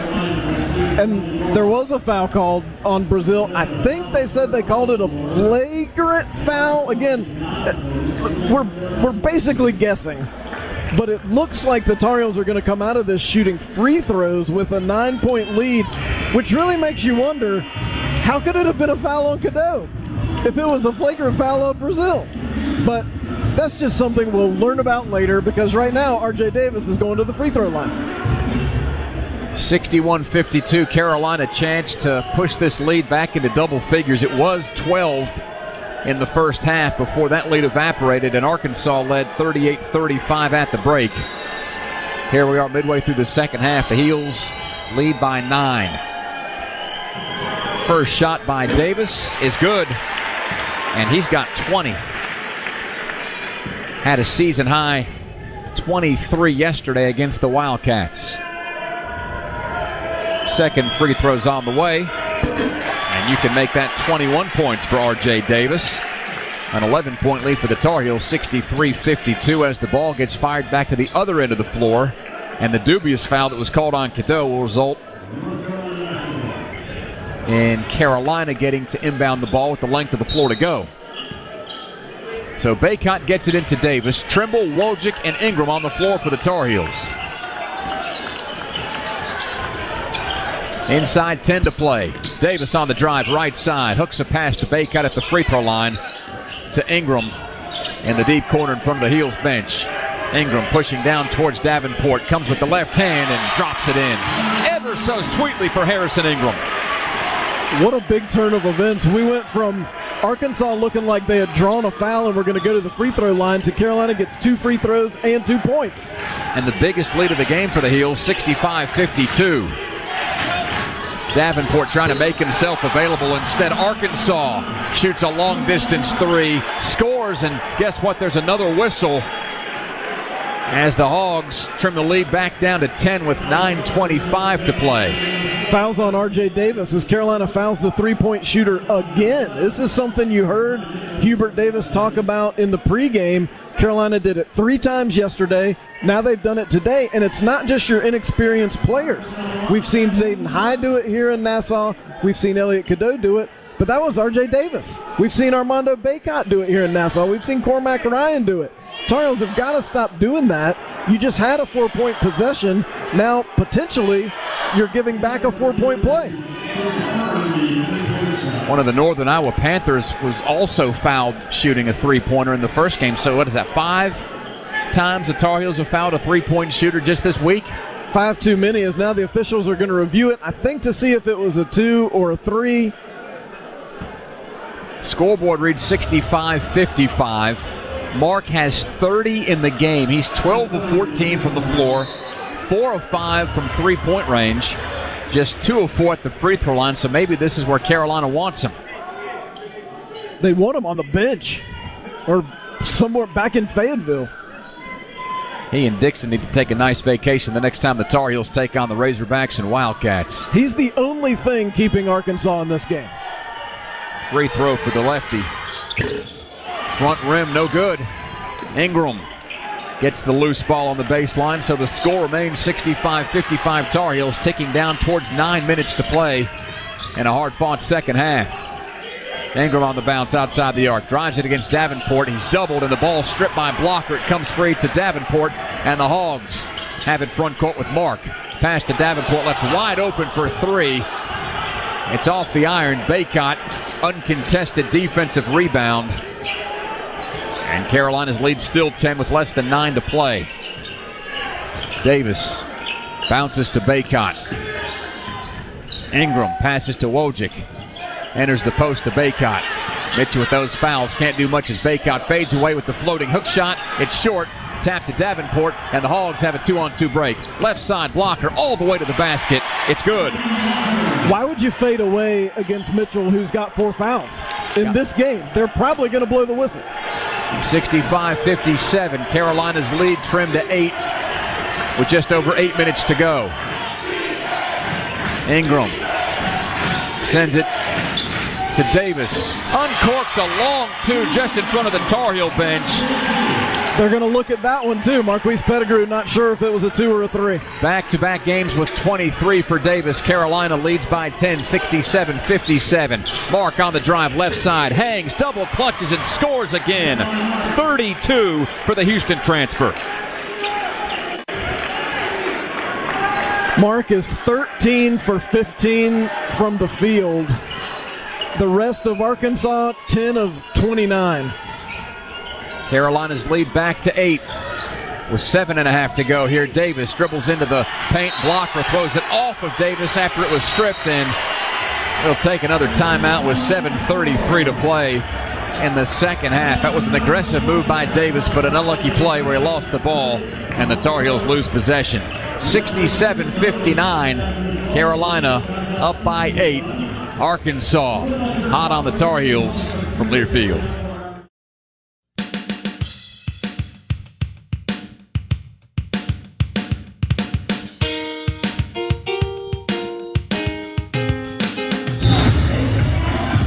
After the media timeout, Carolina leads Arkansas by 8, 67-59. This is the first of 4 games taking place here today. This is for third place. Championship game between Memphis and Villanova follows us somewhere between 3:45, 4 o'clock, the way this one's been trending. And then you've got the other consolation games in the evening. Arkansas with the ball, and Blocker jogs it up the floor. Hogs in all red moving from right to left inside the Imperial Arena. Davis defending Blocker, uses a screen, dribbles to the left. Fires a pass into the left corner to Davenport. Great job denying the ball so far by Trimble. They can't get it to Mark. Mitchell has his pocket picked by Ingram. Down court, here comes Ingram to the cup. The backboard was slapped, no call, ball loose, and it's out towards midcourt, claimed by Mark. Shoulder fake on his way to the 10, blocking foul called on Carolina. And Mark back to the line, sitting on 32 points after picking up Trimble's third foul. Boy, you would have liked to have converted after you worked hard and got a turnover on the other end. Harrison Ingram brings it down, just unable to convert as it looked like he was traversing some contact there near the Tar Heel rim. Arkansas picks it up, races the other way, and they're going back to the free throw line. Mark had 25 against Stanford a couple of days ago, but 12 of those points came at the stripe. Held to 12 yesterday versus Memphis. And with that free throw going, he's got a career-high 33 today. His previous best was 26 against Auburn last year. His average of just shy of 16 points per game is going to go through the roof once the Hogs touch back down in Northwest Arkansas. Second free throw makes it 67-61. And Eric Musselman's team is down by 6 with 7 minutes to play. Mark's got 34. The rest of his teammates have 27. Davis finds Ingram on the left wing. Coach Davis admiring things just right of the Tar Heel bench. 10 seconds on the clock. Ingram, 8-foot turnaround. Yes! And he's fouled. And he's nodding his head as he walks back down court. Carolina is getting a workmanlike effort from 55 today. Carolina really likes this set with Harrison Ingram getting the ball just above the right block and then turning his back to the basket and starting to work, either finding an open teammate or elevating over his defender. He's having a solid floor game. He's got 13 points, 8 rebounds, 5 assists, a chance to add one more point at the line. Foul against Davenport, his third and the team's 10th. Shot was way short. Davis, that's Devo Davis for Arkansas with the one-handed rebound. So the score reads Carolina 69, Arkansas 61, 6.5 minutes to play in the third place game in the battle for Atlantis. Arkansas works it around the perimeter. Mark drives at the left elbow, pitches to Mitchell, 10 to shoot. Battle with the ball in the right wing. Mitchell springs free, gets the cup, misses with the left hand, and the rebound off the window to Ingram. The Tar Heels race down court with Davis. Against Mitchell, drill foul, throws up a floater, count it, there's one more, and Mitchell finished with foul number 5. Good aggressive play by R.J. Davis, recognizing Mitchell really didn't want to foul him, but had to. And R.J. Davis able to disqualify one of Arkansas's best post threats on a day that Brazil really has not been impactful. 25 points for R.J. Davis. And he is playing like somebody who's going to be on the all-tournament team in a few hours. 15 against UNI on Wednesday. Rather, 13 against UNI on Wednesday. 23 on Thursday against Villanova. A free throw here, which is good, gives him 26. More importantly, it gives the Tar Heels an 11-point lead with 6 minutes to play. 72-61 our score. Trimble might have run through a screen as Blocker gets to his feet after being knocked down. And that's 4 fouls on the sophomore from out of Wisconsin. 9 team fouls on Carolina. And Arkansas shooting a 1-and-1. Seth Trimble immediately turned to the Carolina bench and said, "That's 4 on me. I'm fine." Seth, I don't think you need to worry because you're pretty much the only one who's been able to stay in the same area code as Mark. So you will probably be out there until you either get that 5th foul or the game's over. Blocker at the free throw line for a 1-and-1. He's 2 of 2 today. 5 of 6 on the season. And he swishes the first one home.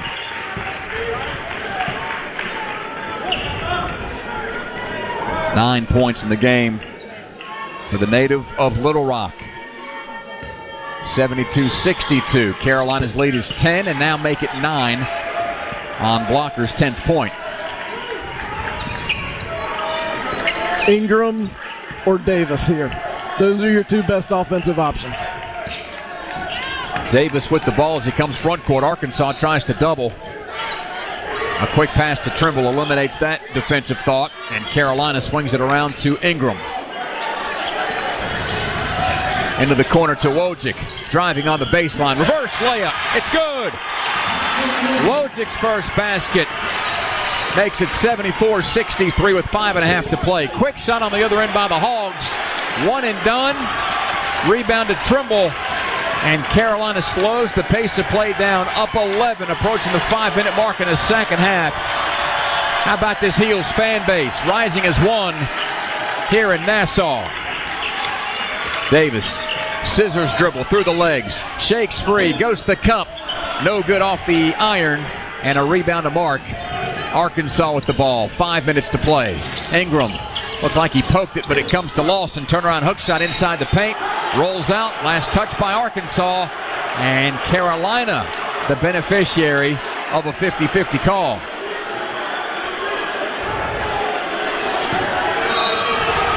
There have been some calls throughout this one. Arkansas whistled for 24 fouls. Carolina whistled for 21. The Heels 20 of 29 at the stripe. And up 74-63. Ingram tries to back down Davis on the perimeter far side. Cross-court pass. Trimble. And it's poked away by Lawson. Still Carolina basketball with 4:40 to play in the game. 12 seconds to shoot for the Tar Heels, who have it on the right baseline out of bounds. Harrison Ingram's going to have the imprint of Devo Davis's knee on his backside after this one, as he's been getting some contact. Davis quickly into Baycott, back to Davis. Shot blocked on the perimeter by Blocker, and the Hogs come away with it. Lofted pass right side, battle on the drive against Wojcik, goes right through him and scores. Plus he'll get one free throw. Second foul on Wojcik. That's 10 team fouls on the Tar Heels. Battle has 8 in the game, and Carolina cannot shake free of these pesky Arkansas Razorbacks. This is one of the very few times this year that Carolina's had Davis, Cadeau, and Trimble all on the court together, as Cadeau's back in with 4 fouls, replacing Paxson Wojcik. So Carolina's small, but they're quick at this point. 4:29 left to play in the game. It's Carolina 74 and Arkansas 66 after the made free throw by Battle, who now has 9. Arkansas with full court pressure. Feels like the old Nolan Richardson days. Davis looking for a teammate. Gets it to Trimble in the backcourt. Arkansas goes to double, cross-court pass far side to Cadeau, and the Tar Heels get it into the front court with time to spare. 74-66. Carolina with the ball, up 8, nearing 4 minutes to play. Ingram again comfortably backing down the smaller Battle. Pass into the corner, other side. Trimble, where have we seen it before? It's good to go, and Carolina leads 77-66. 11 in the game for Trimble. Ties his career high. Can Battle answer? No from the left side. The three-pointer is errant, and there's Trimble with the rebound. This has to be the moment where Carolina puts this game away with less than 4 minutes on the clock. 77-66. The lead is 11 for Hubert Davis's team. And there's some pushing and shoving away from the ball. Battle whistled for pushing off on Cadeau. That's his 4th. And after the media timeout, the Tar Heels to shoot 2. Harrison Ingram is dominating this game offensively for Carolina. 13 points, 9 rebounds, 6 assists, taking advantage of that Arkansas double team. Feels like the Tar Heels have taken a page out of what Villanova did in the second half yesterday, isolating one side of the floor, allowing Ingram to create, and in a couple of chances, he's found an open teammate, and Seth Trimble's found the bottom of the basket twice from distance. 77-66. Carolina leads by 11. 3:39 left to play in the second half from Learfield.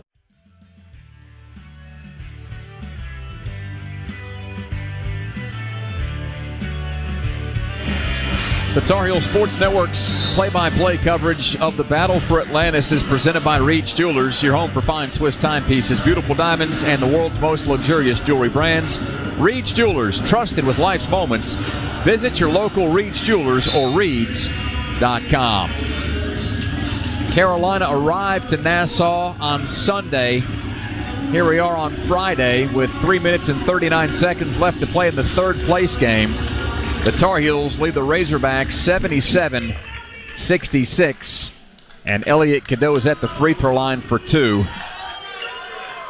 It's been a tough stop for Cadeau so far in today's game. He missed 2 free throws earlier in the first half. He's got 5 points in the game. He and Trimble, the 2 Tar Heels, with 4 personal fouls as he calmly switches the first. to make it 78-66. Second free throw by Cadeau makes it 79-66. And there's some cushion finally between the Heels and Hogs. 3:35 to play in the second half. Arkansas basketball. Mark, defended by Ingram. Bounces to Lawson outside the arc. And a foul called away from the ball against Elliot Cadeau, and that's his fifth. And he'll foul out for the second time this week. Hubert Davis turns to his bench and says, what was he doing? That's not the first time Tar Heels have said that after committing a foul. Cadeau, 7 points, 3 assists in the start today. So Cadeau, the first Tar Heel to be disqualified today. It puts Blocker at the line, and he misfires on the first. It's still 79-66 Carolina with 3:26 to go. Arkansas needs to capitalize with the clock stopped, and it needs to get some stops on defense. Second free throw is good. Blocker with 11. And the Heels lead cut back down to 12. Davis, Wojcik, Bacot, Ingram, and Trimble on the floor for the Tar Heels. Arkansas trapping in the half court, but Trimble comes free, receives the pass to Bacot. Wojcik dribbling inside the arc, floating from the baseline, off the rim, ball loose on the floor, claimed by Lawson, and the Hogs have it front court. Left side, Davenport got his feet set, lets a three go, and he scores. Carolina wanted to travel there, Adam.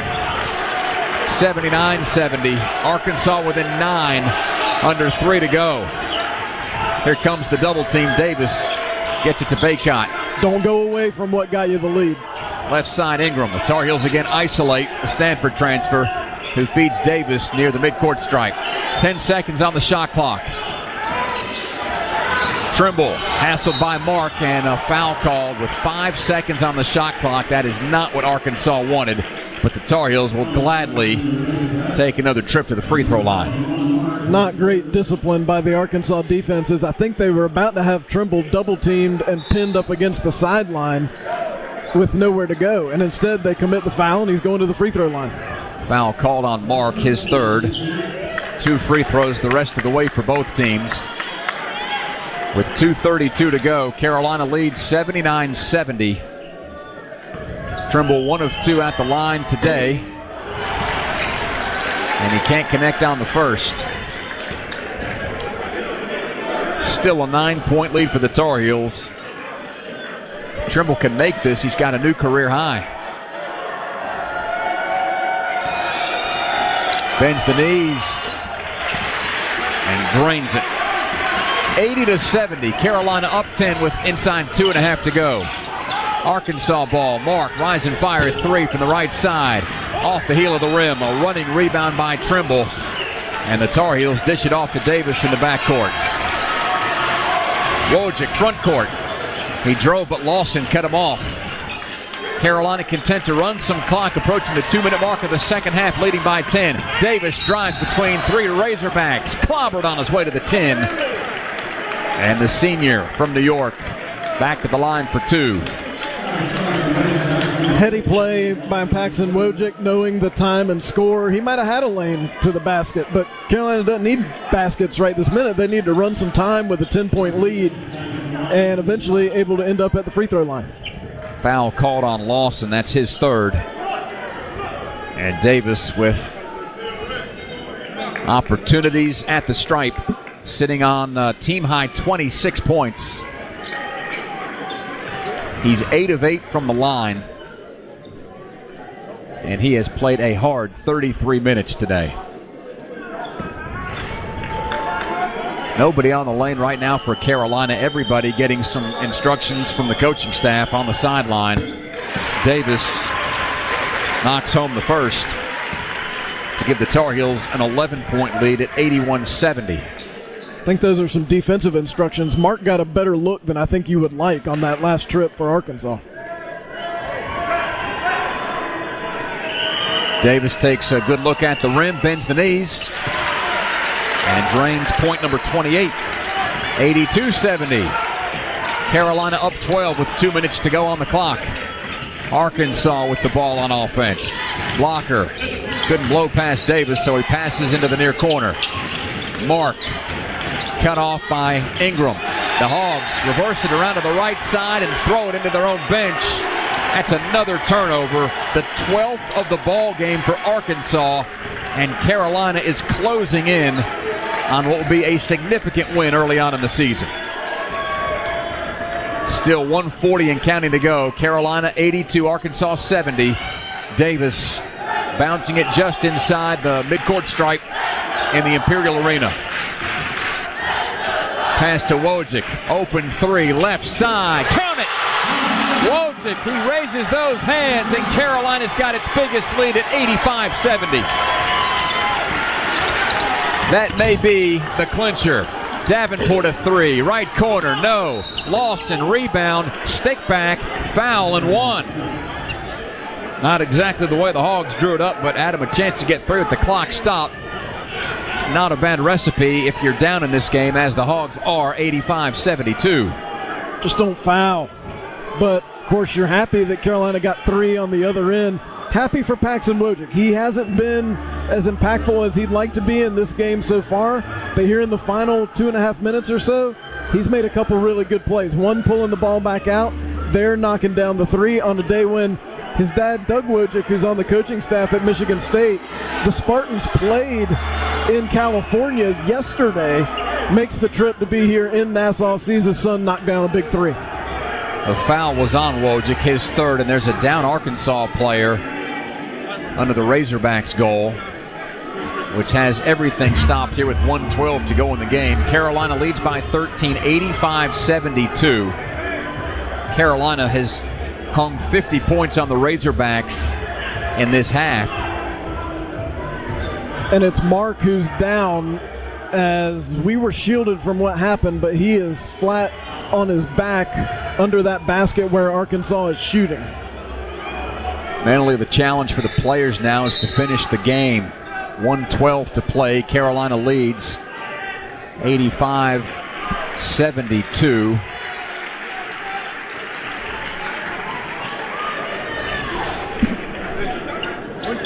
And Lawson at the free throw line for one.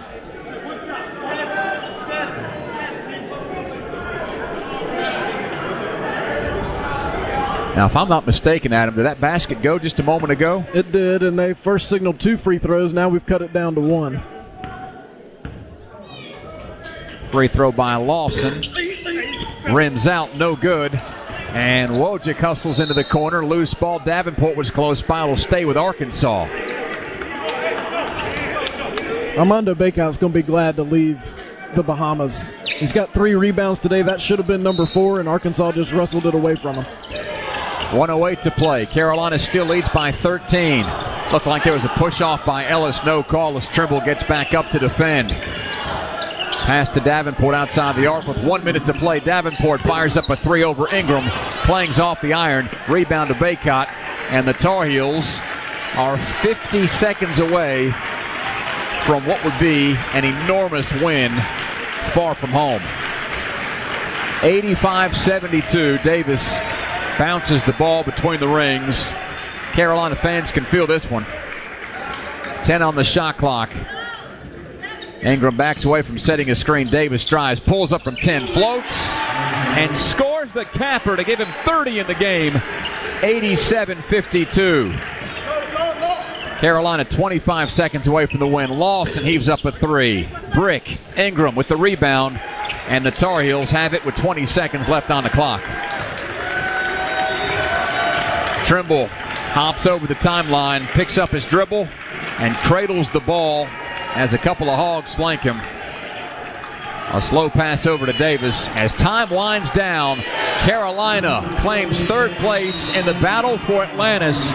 Final score, Tar Heels 87, Razorbacks 72. Big win in a must-win situation against a good team. Carolina showed some heart in that win. 2 players go for 30 in today's game. R.J. Davis for the Tar Heels, and even 30, and then Mark who was just wheeled off with 1:12 to go, finishes with 34.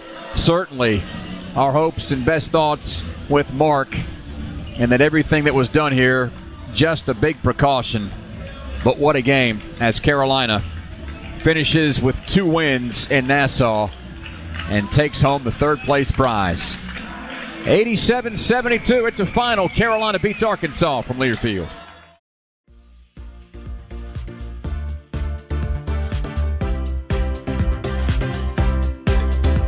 Carolina, after a disappointing overtime loss a day ago, bounces back with a quality win over a good Arkansas team, 87-72. So Carolina leaves the Bahamas 2-1 in the Battle for Atlantis event. They finish in third place, 5-1 overall, as Carolina advances again past the Razorbacks, 87-72. A reminder that if you've had any alcohol as part of your game day activities today, make sure you don't get behind the wheel. There are more ways than ever to get home safely. You can call a friend, you can call a cab, you can take the bus, you can use an app. Just don't drink and drive. That's from the Governor Highway Safety Program and from all of us on the Tar Heel Sports Network. It's the Coke Postgame Report, brought to you by Coca-Cola and Coke Zero. They say Coke Zero is irresistibly tasty. Does that make it the best Coke ever? You'll have to find out for yourself. Soon we're going to hear from Harrison Ingram. We're going to hear from Hubert Davis, and still a bunch more to do. But first, let's take a look at the stats from this one. It is the check of the stats is presented by Lenovo, a global technology leader that has called North Carolina home since 2005. Visit Lenovo.com. Lenovo, smarter technology for all. Let's start off with the Tar Heels. They shoot 59%, 28 of 57, 6 of 14 from three-point range. That is 43%.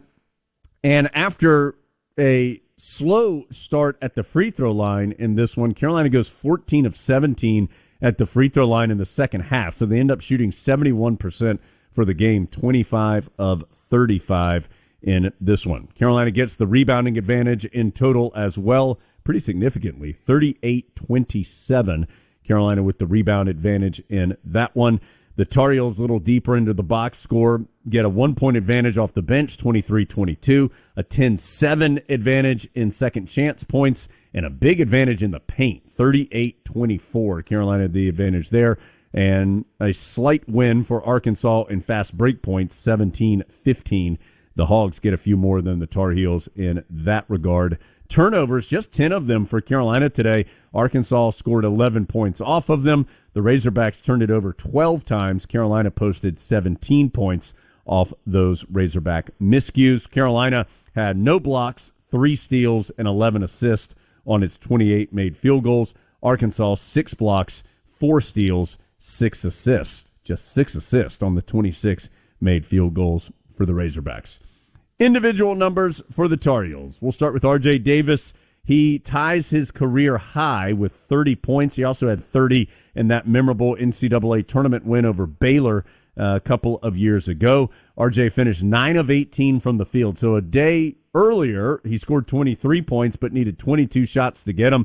He gets 30 points on 18 shots today. He was also 2 of 5 from 3. And he's the best percentage-wise, best free throw shooter in Carolina history, and that was a big part today as he goes 10 of 10 at the free throw line. Also had 2 assists and 2 rebounds. Other Tar Heels in double figures. Harrison Ingram completes his really impressive tournament down in the Bahamas. A complete game for him, a double-double, in fact, his second in this event. He had 13 points, 10 rebounds, and 6 assists, so flirting with a triple-double there for Harrison Ingram. Seth Trimble sets a career high. He was big today for Carolina. Without Cormac Ryan available due to injury, Trimble played a big part for the Tar Heels. His quality defense per usual, but he also posted 12 points on 4 of 5 shooting, hit 2 corner threes, and was 2 of 4 from the free throw stripe as well. He had 4 rebounds in the game too. So Davis ties his career high. Trimble sets a career high with 12. Ingram with another double-double, 13 points, 10 boards, and 6 rebounds. Other Tar Heels, Elliot Cadeau fouled out, and he looked frustrated after he did so. 7 points, 3 assists, 2 rebounds for Cadeau. Cadeau finishes with 1 turnover in this game and just 1 turnover in the event for the Tar Heel talented young point guard. So 3 assists and 1 turnover today for Cadeau. That means in the last 2 games, it's 8 assists and 1 turnover. And if you go back and add in the game against Northern Iowa as well, that means he finished the event with 11 assists and just 1 turnover. So good job by Cadeau when he was in. And he started today without Ryan available. 6 points for Jalen Washington. He gave Carolina some really quality minutes, particularly in the first half. 6 points and 5 rebounds for him. Paxton Wojcik had 5 points as well, including a big 3 late. And Armando Bacot finished with 9 points and 4 rebounds. So back-to-back games that Bacot does not hit double figures. He was just 3 of 9 shooting. He had a rough go of it offensively in this event. The first game against Northern Iowa, Bacot from the field was 3 of 8. Then yesterday, 4 of 10. And today, 3 of 9. So he'll want to improve certainly on his efficiency. I'm going to guess he knows that. He wants to be more efficient moving forward. Final Tar Heel that put points on the board was Withers. Jalen Withers, 5 points, 5 rebounds today for the Louisville transfer. Meanwhile, for Arkansas, well, you can almost start and stop with Tremont Mark, and really scary situation for him late as he was stretchered off the court after a hard fall, kind of fell right on his lower back and hip area and was immediately attended to by the Arkansas trainers, and a scary look for him. Hopefully him being stretchered off, just precaution.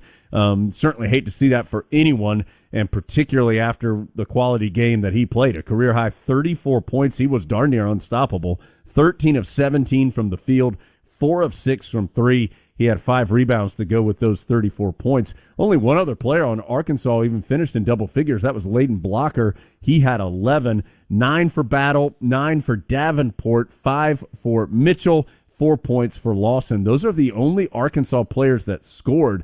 You have 6 different Arkansas players that played but did not score. And that includes Javon Brazil, who had double-doubles in each of the last 2 games, and he was 0 for 4 in this game with no points and just 2 rebounds. So all of that adds up to a quality win for the Tar Heels, 87-72 over Arkansas today in the third-place game of the Battle for Atlantis. Tar Heels end up going 2-1 in the event, and will come back home to see Tennessee in the Smith Center on Wednesday, 5-1 overall. We'll take a commercial break, come back. We hope to hear soon from Harrison Ingram, from Hubert Davis. We'll get some thoughts from GameSide as we wrap up from there, and a lot more still to do. It is Carolina basketball after a 15-point win from Learfield.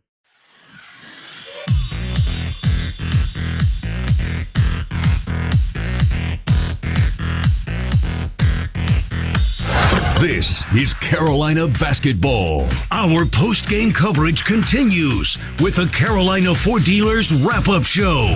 Ford F-150, what legends are made of. See your Carolina Ford dealer today. This is the Carolina Ford Dealers Wrap-Up Show. It is the Coke post-game report and the Carolina Ford Dealers Wrap-Up Show after the Tar Heels end up bouncing back after the overtime defeat to Villanova a day ago. Carolina gets the win today over Arkansas, 87-72. And Carolina outscored Arkansas 52-34 in the second half. So really good final 20 minutes. And Carolina needed it. Tar Heels played well the first 10 minutes. They were up 12. Then really had probably their worst 10 minutes of the season to date in the second portion of the first half. Carolina was up 23-11 in this game with 10:02 to go in the first half. And then Arkansas outscored Carolina 27-12 in the final 10 minutes of that first half.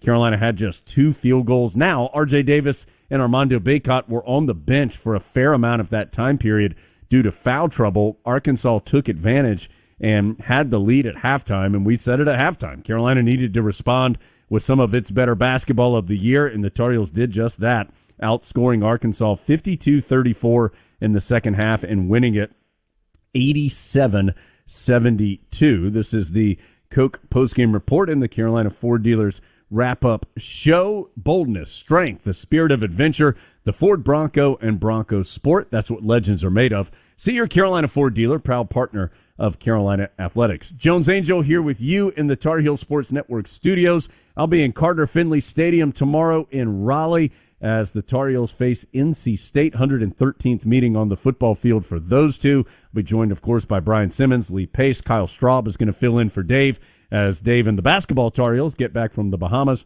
So looking forward to bringing you that coverage tomorrow night from Raleigh, a big one for the football Tar Heels upcoming.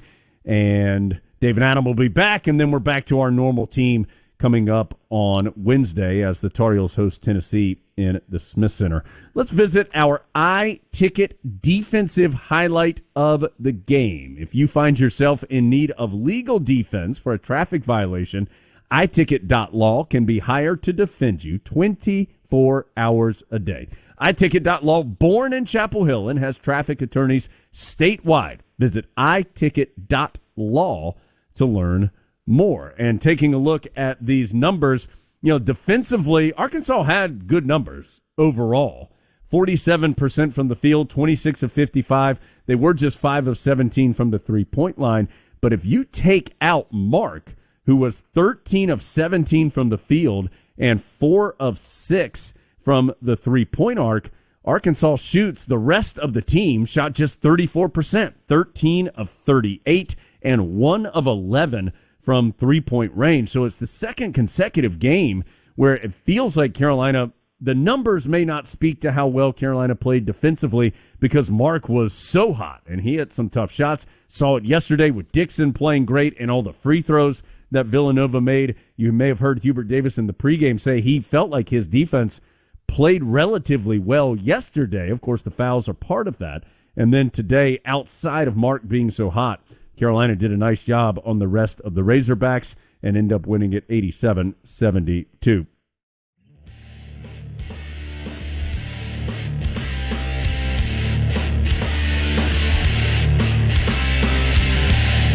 Boy, Tar Heels needed this one, and they go get it. 87-72, outscoring Arkansas 52-34 in the second half. Carolina ends up taking third place in the battle for Atlantis. Not what they wanted. They wanted that champion. They wanted to be tipping off right about now in the championship game. But 2 wins, including really over 2 quality programs in Northern Iowa and Arkansas, and an overtime loss against Villanova. A decent showing, certainly, for Carolina. One they hope to build off of over this incredibly difficult 5-game stretch upcoming for the Heels over the next month or so, which will be a game against Tennessee, a top 10 team entering the week. They had a couple losses in Maui, but certainly a very good team. That's coming up on Wednesday. Carolina then will face Florida State in an early conference game. We know FSU is a quality team. Then defending national champion UConn, Kentucky, and Oklahoma. So quite a stretch upcoming for the Tar Heels, but they'll enter that stretch off a quality win here today over Arkansas in the battle for Atlantis, 87-72. It's 4 o'clock on the East Coast. We need to break 10 seconds. Station identification. Let's do that now down the lines on the Tar Heels Sports Network.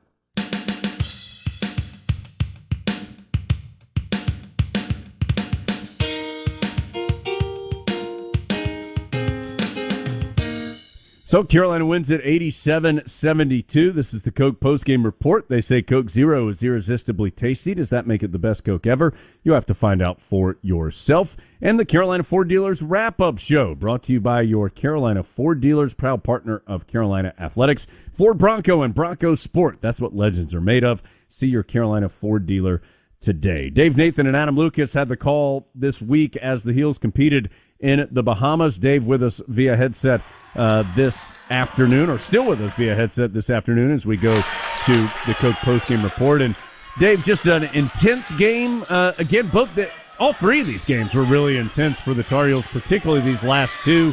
A little bit of a herky-jerky game due to all the fouls. There were a bunch of fouls again, 51 of them called in this game. But Carolina does enough to get the win. In a game, it just felt like Carolina needed to win. We talked about that. Adam and I did some during the pregame show. Yeah, these last 2 seasons, Carolina just been in a lot of these games, and they've been super competitive, and they've all come down to the end, it feels like, but the Tar Heels just haven't had many wins in these type of games, so nice to see them make the winning plays down the stretch and really play some of their best basketball in the second half to get the victory. Yeah, you're right. And this is 5 wins in a row against an Arkansas program that's typically pretty good. Coach Musselman's got this team consistently competing for SEC titles. They're picked third in the SEC this year behind Tennessee and Texas A&M. And so time will tell how good of a win this is. But if we've learned anything from the last few years, when you put these schedules together and you get opportunities like these to beat a team like Arkansas, you better take advantage of it, because these quad one wins begin to accrue, and we're a long way from March, but this win today will matter when Carolina's resume is under the microscope, depending on how the Tar Heels go the rest of the year. So you're right. You wanted to play for a championship here today, as Memphis and Villanova have just gotten started. The Wildcats lead the Tigers 6-2 with about 2.5 minutes gone by in the game. But to leave here 2-1 and to have won your last game, especially with what awaits on Wednesday against Tennessee, which will be another rough and tumble opponent, it'll be a happier ride home today for Carolina than it would have in some other circumstances. Yeah, you hope when they're putting that resume under the microscope, it's like to decide if they're a 1 or a 2 seed or something instead of if they're in or they're out. But you're right.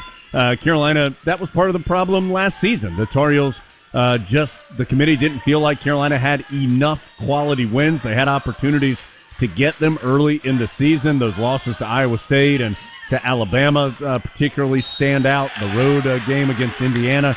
So they had some opportunities, couldn't do it last year. Carolina grabs a chance here early this season and gets it done. Let's go ahead and knock out our Old Dominion Best in the Game feature, because I do think we're going to have Hubert Davis soon.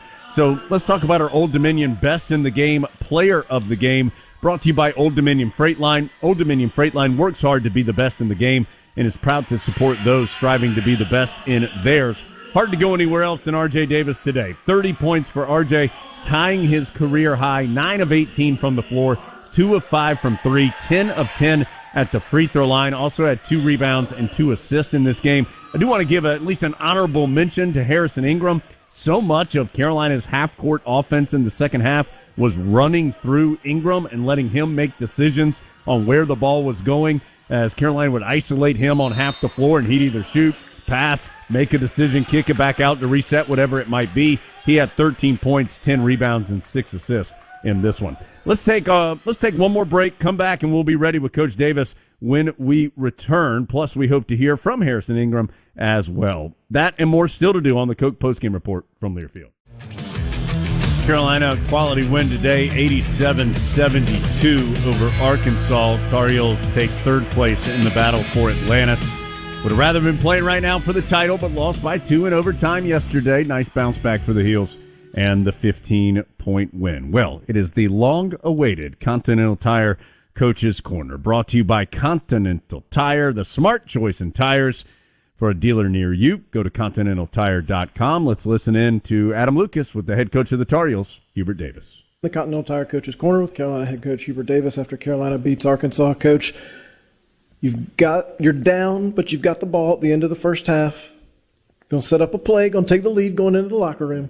Arkansas able to get a steal and a dunk. Take us inside that Carolina halftime locker room and your message.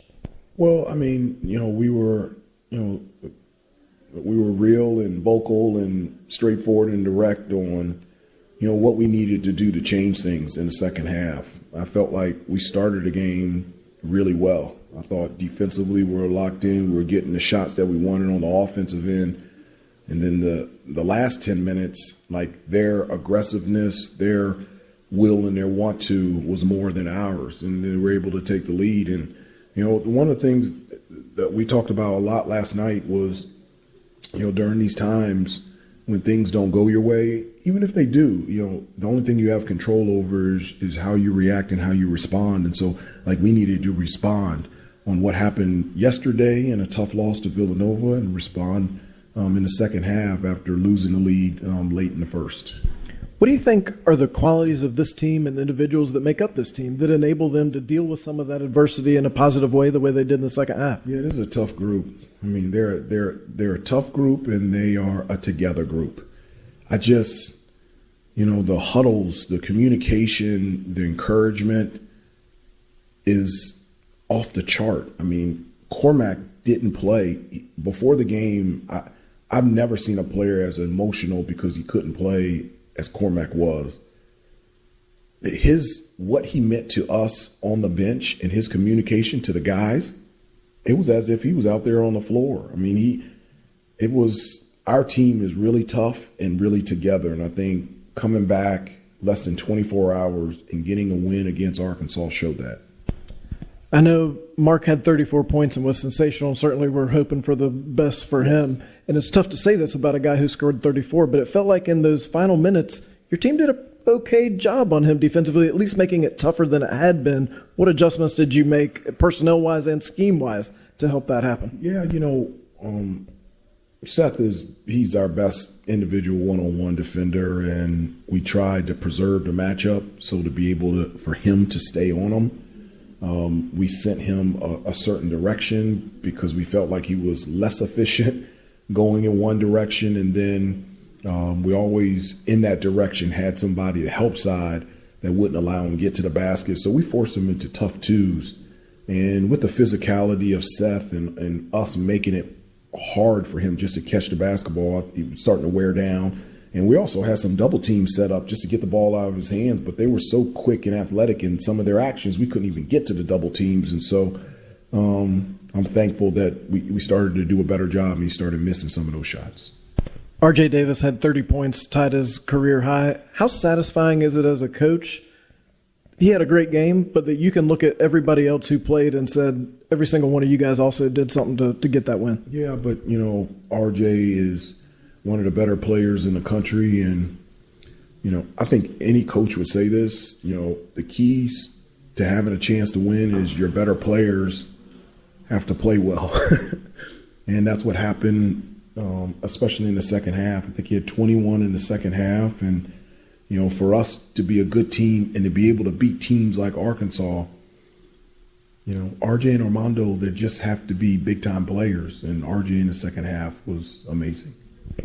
Amazing for a big-time player and a big-time win. Carolina beats Arkansas here in the Bahamas. Coach, thank you. Thank you.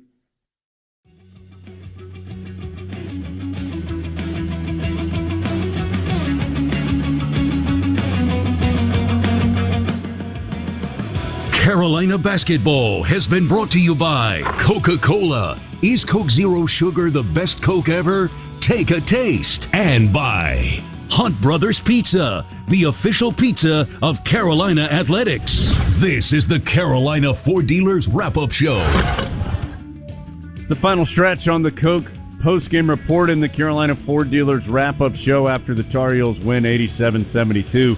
Thanks to a big second half, 52-34. Carolina outscores Arkansas in that final 20 minutes. One of the best Tar Heels today was Harrison Ingram. He had a great tournament, really all 3 days in the Bahamas, including a double-double today, 13 points, 10 rebounds, nearly flirted with a triple-double, had 6 assists as well. Adam Lucas, a little bit earlier, had a chance to catch up with Harrison Ingram. Let's listen in.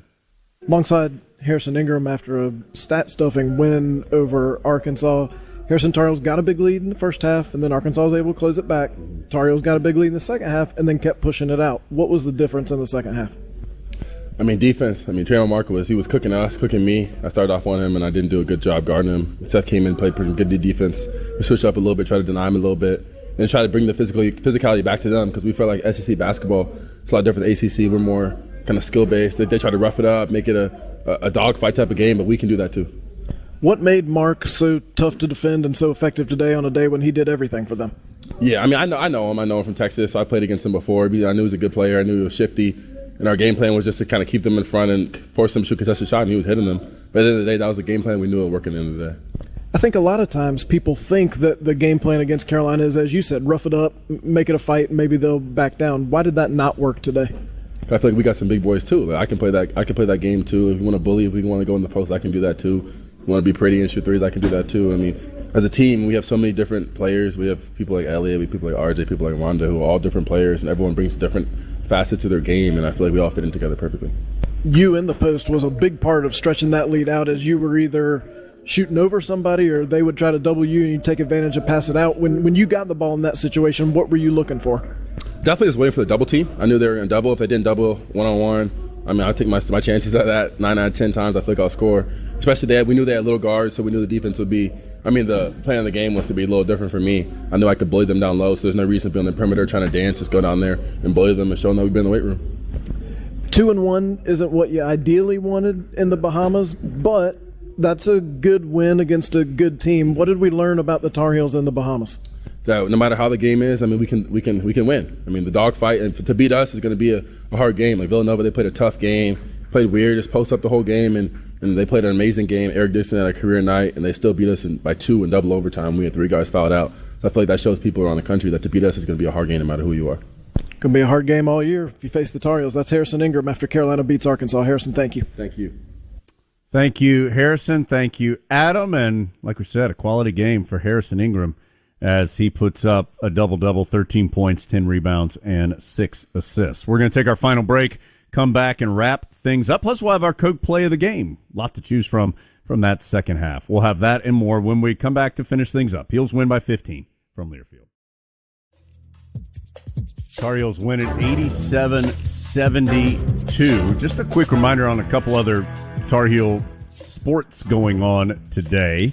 The Carolina women won as well. It wasn't real pretty, but hey, you got to win some of those sometimes. Tar Heels win 54-51.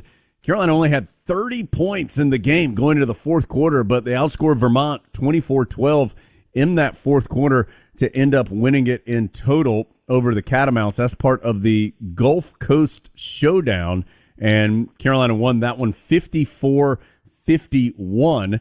There's also some Tar Heel volleyball going on right now. Duke and Carolina meeting in Carmichael, and it has been a close one. Duke leads it 2-1.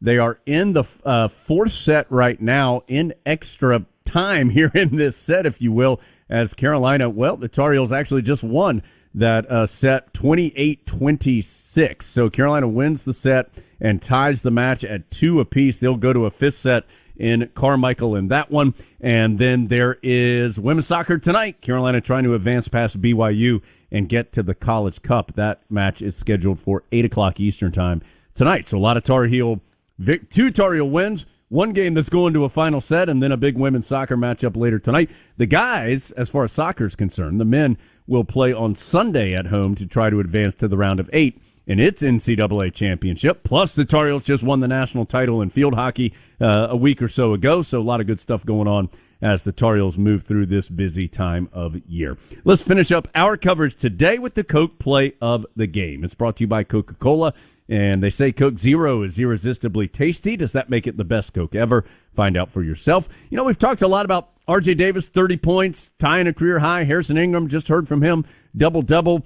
You know, Seth Trimble had a really good game as well for Carolina. Career high, 12 points, 4 rebounds in the contest. Played as good a defense as anybody could on Tremont Mark, and Mark still put up 34, but Trimble at least made him work more than anybody else. And it's actually Trimble's offense hitting a couple threes that helped Carolina to a lead late, and it's going to be our Coke play of the game. How about Trimble from the corner? This put the Tar Heels up 11 with about 4 minutes to go. Pass into the corner, other side. Trimble, where have we seen it before? It's good to go, and Carolina leads 77-66.